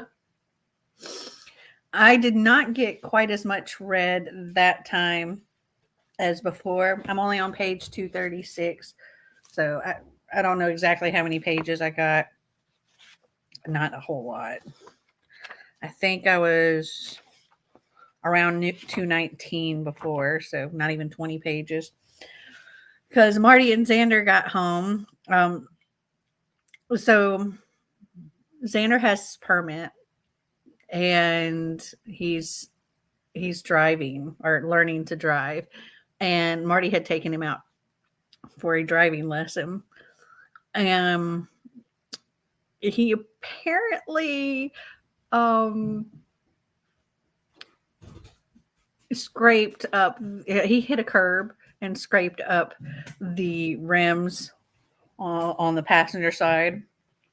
But yeah, they came in and they're like, he had a little oopsie. And I'm like, oh Lord, what happened? Apparently he looked away for just a second. And we're like, yeah, you don't do that. So luckily that's all it was, but yeah. And then food.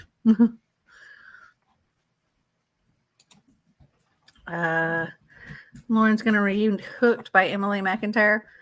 That's quite the steamy read there.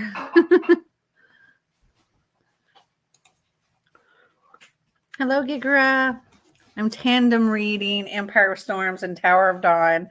I'm really enjoying the Throne of Glass series. Now I just need to finish the last 3 books in ACOTAR before January. I love ACOTAR. I remember I did the tandem reading 2 of those when I got to those books. I'm more of a fan of the ACOTAR series than the Throne of Glass series, but I still enjoyed them both. 65% of Pet Cemetery. Creepy book as well. I read chapter 4 and half of chapter 5 in Wild Cub. Nice. I also had a barbecue sandwich and some baked beans. All right, let's do another, say 4 books, I think. Also, Drew had to go somewhere real quick. He'll be back in just a bit. All right. Next book up is Miss Fortune Cookie by Lauren Bjorkman. And looks like that. This says, meet Erin, smart student, great daughter, better friend, secretly the mastermind behind the popular advice blog Miss Fortune Cookie, totally unaware that her carefully constructed life is about to get crazy. It all begins when her ex-best friend sends a letter to her blog and then acts on her advice. Erin's efforts to undo the mess plunge her into adventure, minor felonies, and possibly her very first romance. What's a likely fortune for someone no longer completely in control of her fate? Hopefully nothing like this. You will become a crispy noodle in the salad of life. So if anybody wants this, $3. Oh Lord, I can't set that there. Too high up. Then we've got Beyond Clueless by Linus Alcinius.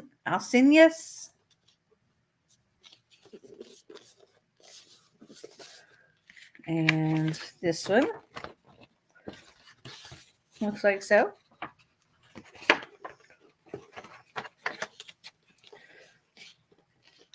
This says, what happens when romance, mistaken identity, and friendship collide? Marty Sullivan has just started high school, which is difficult enough, but it's even worse for her because she's going to a new school with new people, a private school, a Catholic school, a private Catholic single-sex school. And to make matters more depressing, her best friend Jimmy attends public school in a different town. Jimmy, to no one's surprise, comes out of the closet and quickly finds himself a new group of friends. Derek, his boyfriend, Kirby, who has 5 boyfriends on the internet, and Oliver, whom Marty would be all over if not for the fact that he's gay. With her new friend Zhang or Chang, it's Xiang. I'm not sure how to pronounce that. Marty finds that school is not as bad as she feared, especially when she learns that the school musical will be Into the Woods, and part of the cast will be boys. At rehearsal, she quickly falls for Felix, the tall, dark, handsome hunk all the girls are swooning over, and he likes her too. But things are not what they seem with Felix, and everyone can see that except Marty. Her misperceptions cause a rift between her and her friends, especially Oliver. Will she be able to repair the damage? So if anybody wants this, $3.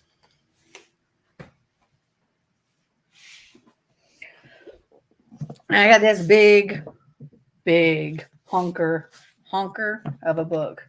Big, giant, floppy paperback. Oh my goodness. This is actually 10 books in one bind up. It's the Great Book of Amber, the Complete Amber Chronicles. All the novels of the towering fantasy saga complete in one volume by Roger Zelazny.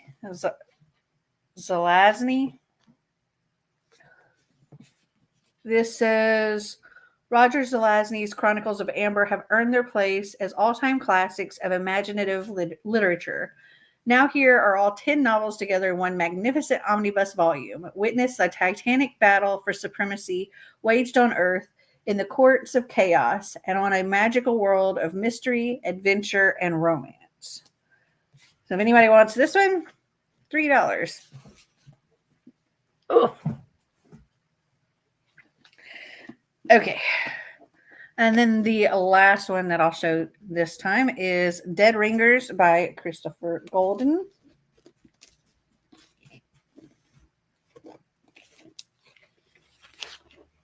Looks like so. This one says, when Tess Devlin runs into her ex-husband Nick on a Boston sidewalk, she's furious at him for pretending he doesn't know her. She calls his cell to have it out with him, only to discover that he's in New Hampshire with his current girlfriend. But if Nick's in New Hampshire, whom did she encounter on the street? Frank Lindbergh's dreams have fallen apart. He wanted to get out of the grim neighborhood where he'd grown up and out of the shadow of his alcoholic father. Now both his parents are dead, and he's back in his childhood home, drinking too much himself. As he sets in motion his plans for the future, he's assaulted by an intruder in his living room. An intruder who could be the twin he doesn't have. In an elegant hotel, Tess will find a mystery and terror in her own reflection. Outside a famed mansion on Beacon Hill, people are infected with a diabolical malice, while on the streets, an eyeless man dressed in rags searches for a woman who wears Tess's face. Dead Ringers, Christopher Golden's latest terrifying masterpiece, begs a chilling question. What happens when you are not yourself in the truest sense of the word and no longer control your own life? Whom do you trust? And ultimately, who can trust you? So if anybody wants this, $3. Oh. Okay. Got a lot of books I need to get rid of. So many. So many. So many. So many I can't even get rid of them all in my little free library. So yes, please, if you're interested in any, comment down below or in the chat. Okay, let's get this timer back up here. And we'll do another sprint. All right. Happy reading, all.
She opened her mouth, and the waitress stopped by the table. How y'all doing? She asked.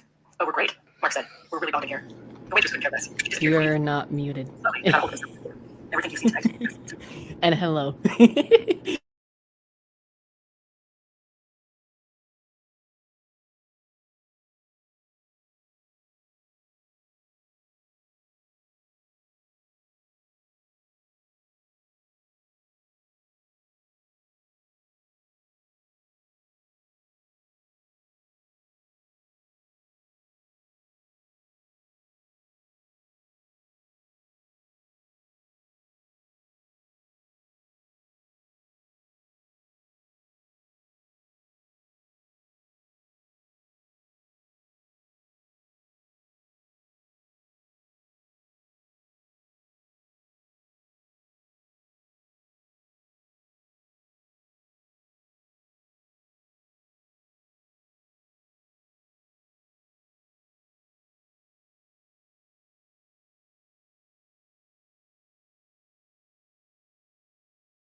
Each other, yeah. A respectful distance restored.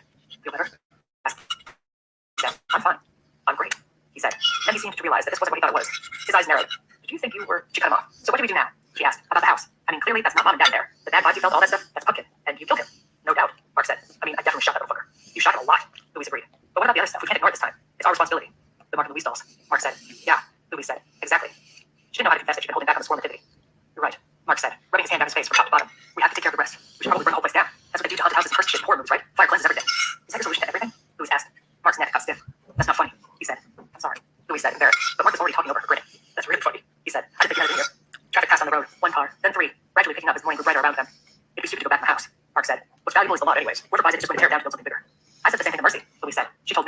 lot of value because it's got a good floor plan. She thinks we can sell it to a family for way more than a developer would pay for the lot. Shit, Mark said, and walked in a small circle, swinging his arms. Shit, I know, Louis said. Capitalism's really got us over a barrel. Mark said, there's no one else. Louis said, let's call it Gutter. Mark said, he'll do it in an hour. Louise shook her head. Crap. Mark said, I really don't want to do this. You shot him. Louis said, he's all messed up. Let's burn him and the rest will be easy. There's no way they can take both of us at the same time. We just have to stick it together. Chapter 24. They sat in Mark's truck, staring at the dark house, trying to get up the courage to go inside. I mean, Mark said, you just walk in, grab him, take him out back, and throw him on the grill. Exactly, Louis said. In and out. I shredded him to hell when I shot him. Mark said, there's barely anything left. Just scraps. Louise agreed. Neither of them moved. They stared at the house. A jogger hopped by, and Louise wondered what they looked like to him. Two filthy people who looked like they...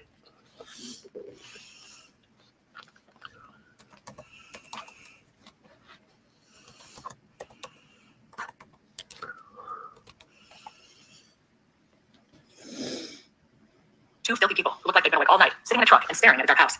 And Pumpkin's the only one you've seen move, Mark said. Right? You're not holding out Dang anything? it. And Mark and Louise doll.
That is time. So I think what I'm doing is I'm moving my book when I go to type, and I think I'm pressing something that's unmuting me because I'm like typing about the book to in my little coffee patron thing, and I think that's what's doing it because I know I had muted it multiple times that time.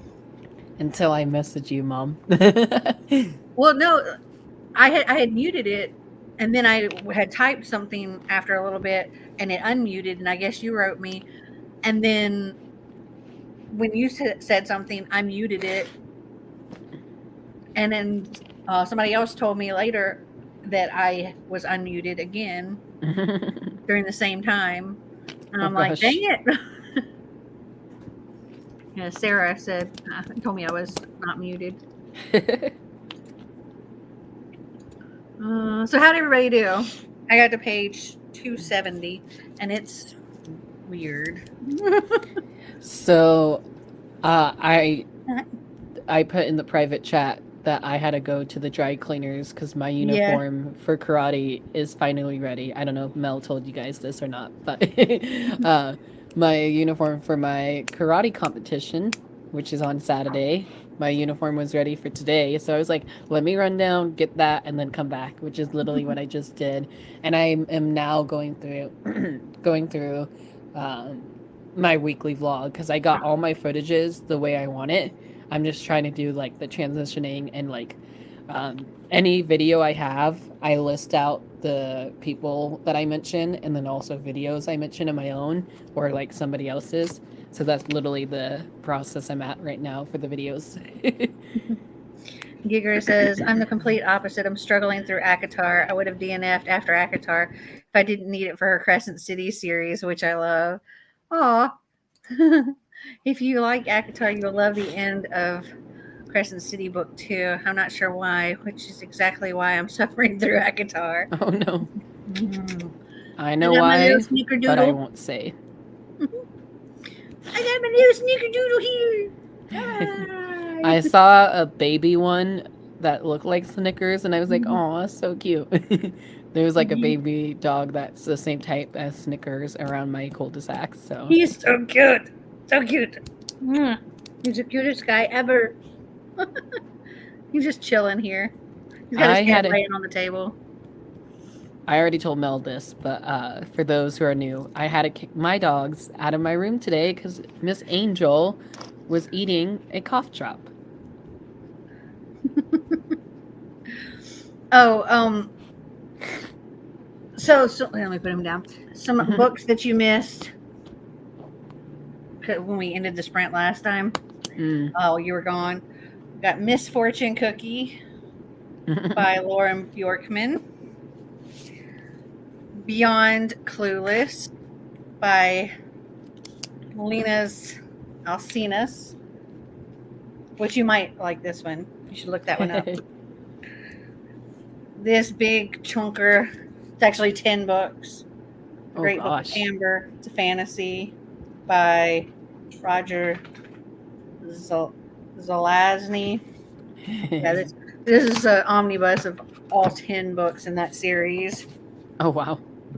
And then Dead Ringers by Christopher Golden. Oh, gosh.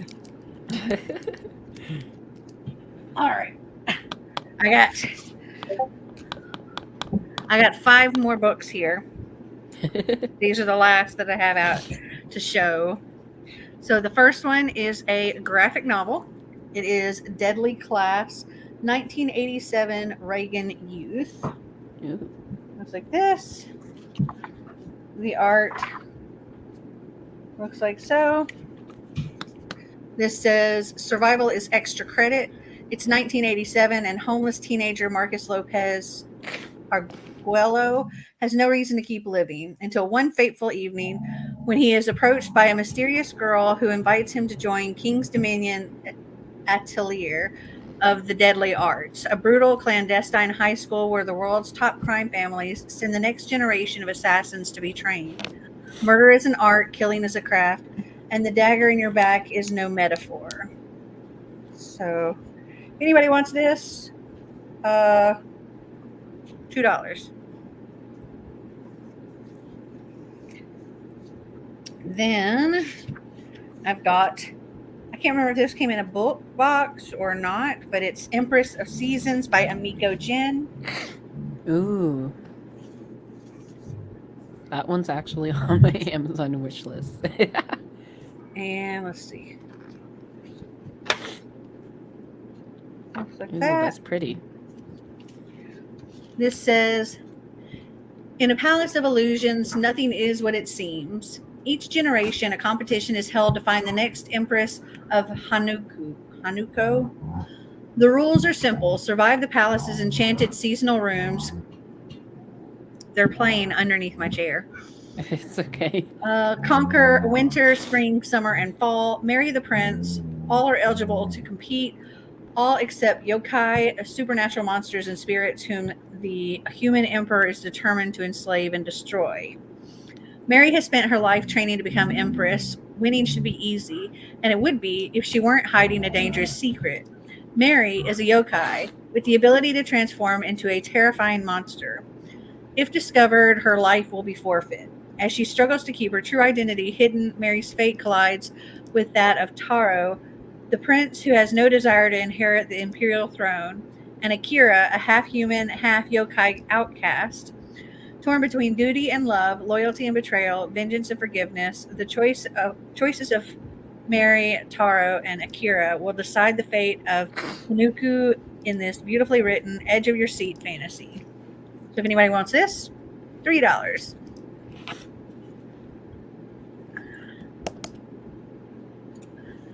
Did anyone claim Extasia or permanent record? No. Those, I still have those sitting here and nobody's asked for them. I was working during the first few hours, but went back and looked at what else you were selling, and I'm interested in buying those too. Okay, I will write your stuff down here in just a second. Let me show these last 3 books because you might be interested in one of those as well. So yeah. Hello, T. Yay.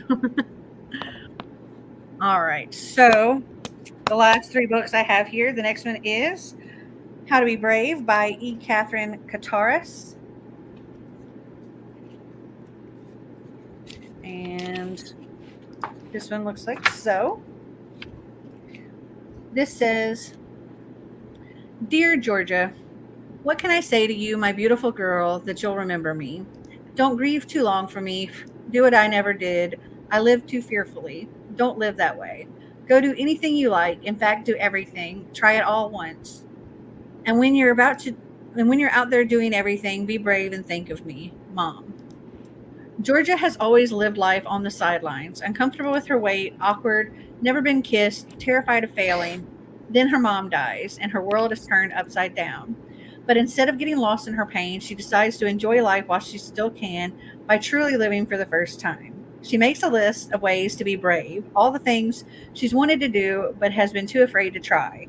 Learn to draw, try out for cheerleading, cut class, ask him out, kiss him, see what happens from there.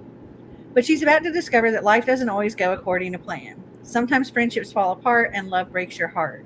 But in the process, you realize you're stronger than you ever imagined. This fearless, big-hearted, deeply moving book will make you laugh and cry and inspire you to be brave. So if anybody wants this, $3.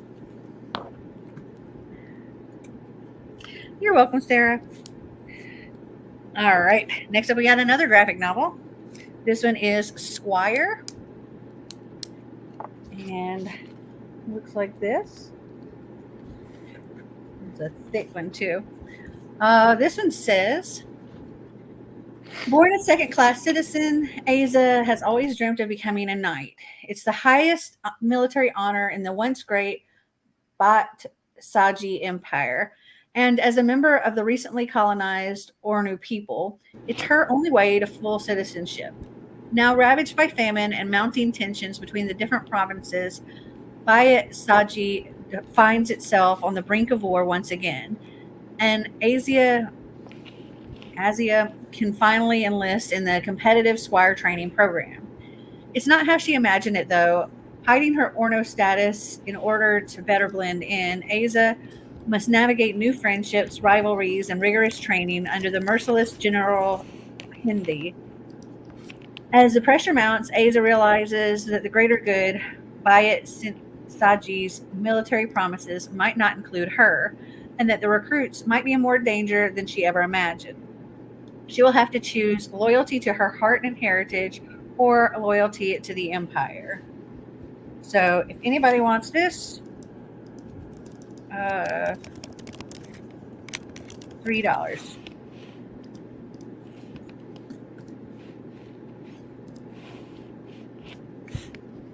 And then the last one we have is Landline by Rainbow Rowell.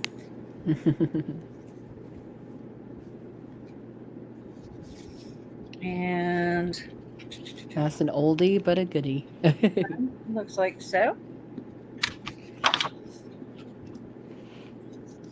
This one says, from New York Times bestselling author of Eleanor and Park and Fangirl comes a hilarious, heart-wrenching take on love, marriage, and magic phones. Georgie McCool knows her marriage is in trouble, that it's been in trouble for a long time. She still loves her husband, Neil, and Neil still loves her deeply, but that almost seems besides the point now. Maybe that was always besides the point. 2 days before they're supposed to visit Neil's family in Omaha for Christmas, Georgie tells Neil that she can't go. She's a TV writer and something's come up on her show. She has to stay in Los Angeles. She knows that Neil will be upset with her. Neil is always a little upset with Georgie, but she doesn't expect him to pack up the kids and go without her.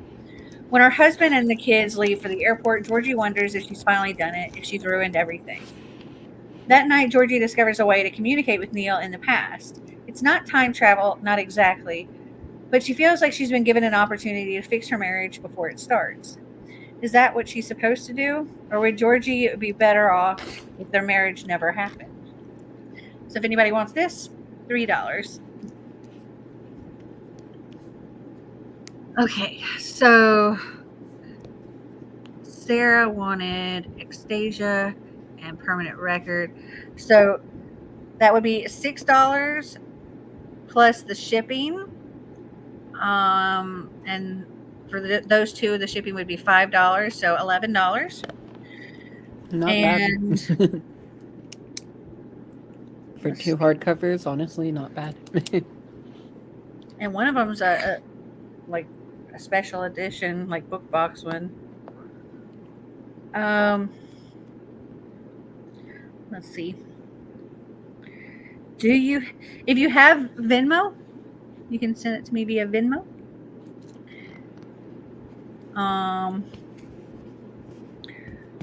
Let me see. Wonder if I can, or Cash App. I have that too. Whichever you would prefer. I wonder if you can scan. I don't know if that would work or not. There's my Venmo. Sarah, her Venmo is the QR code she just shared. So good it's- luck. It's also, I can type it in here. My whatever. It's completely Melanie. There we go. So yeah. It's right there. I don't know if that's actually scannable or not. I wonder if I can copy URL, send it to myself via Facebook so I can get it on my computer, and then go on here. It felt weird because usually when I drive anywhere, I put an audiobook on, but I finished my audiobook from earlier today, and I'm like, I don't know what to read or what to play next, so I just played music instead. Okay. Sarah, I just got your payment, and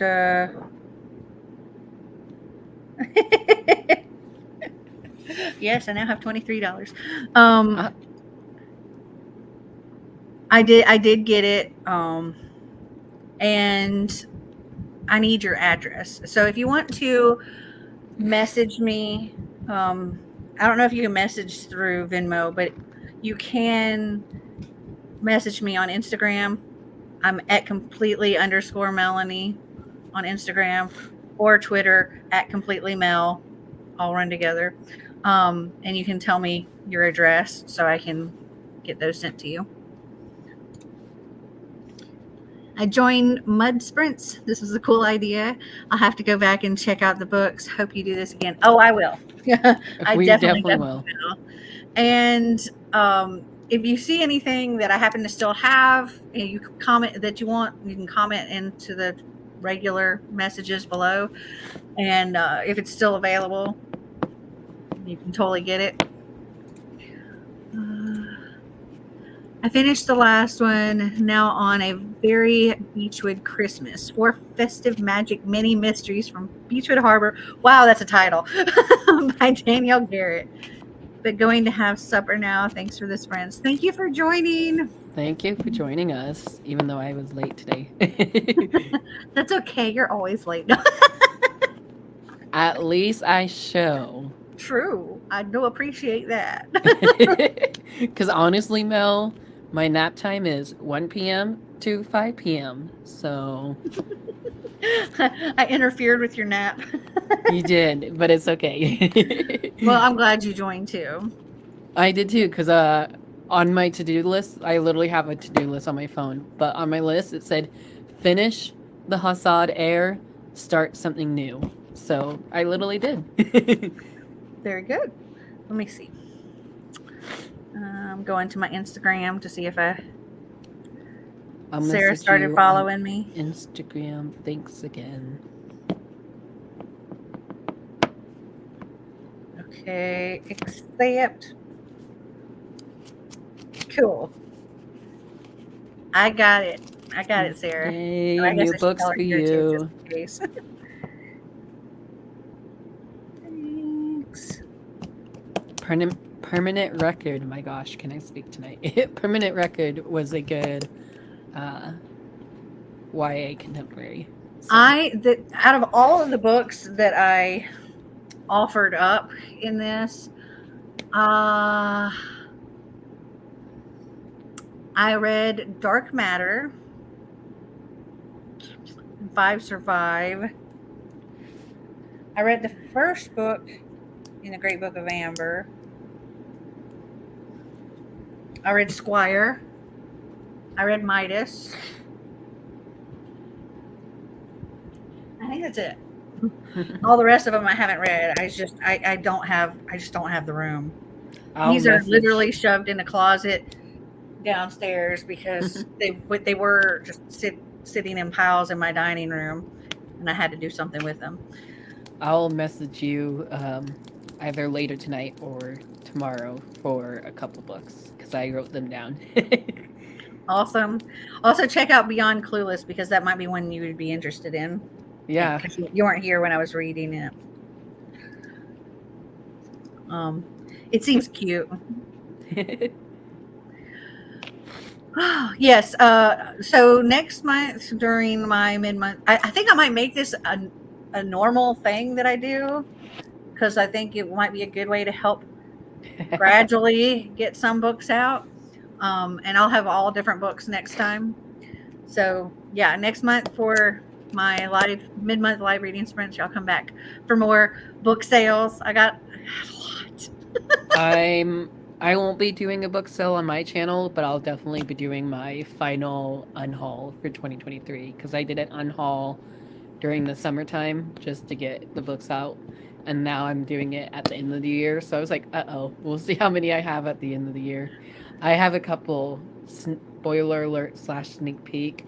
I'm getting rid of all my Ruth Grow books. So I read some and some I haven't, and now just sitting there collecting dust. So I'm like, well, time to go. Yes, Jeff, that is it. We are done for the night. I've been gone for 5.5 hours. Yeah, and I left halfway through.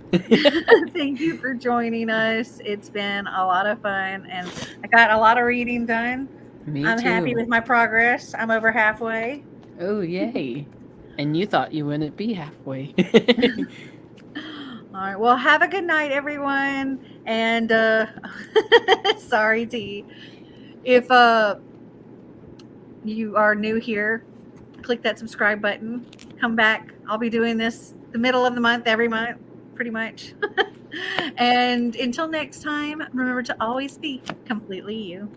Bye. Thank you. Bye.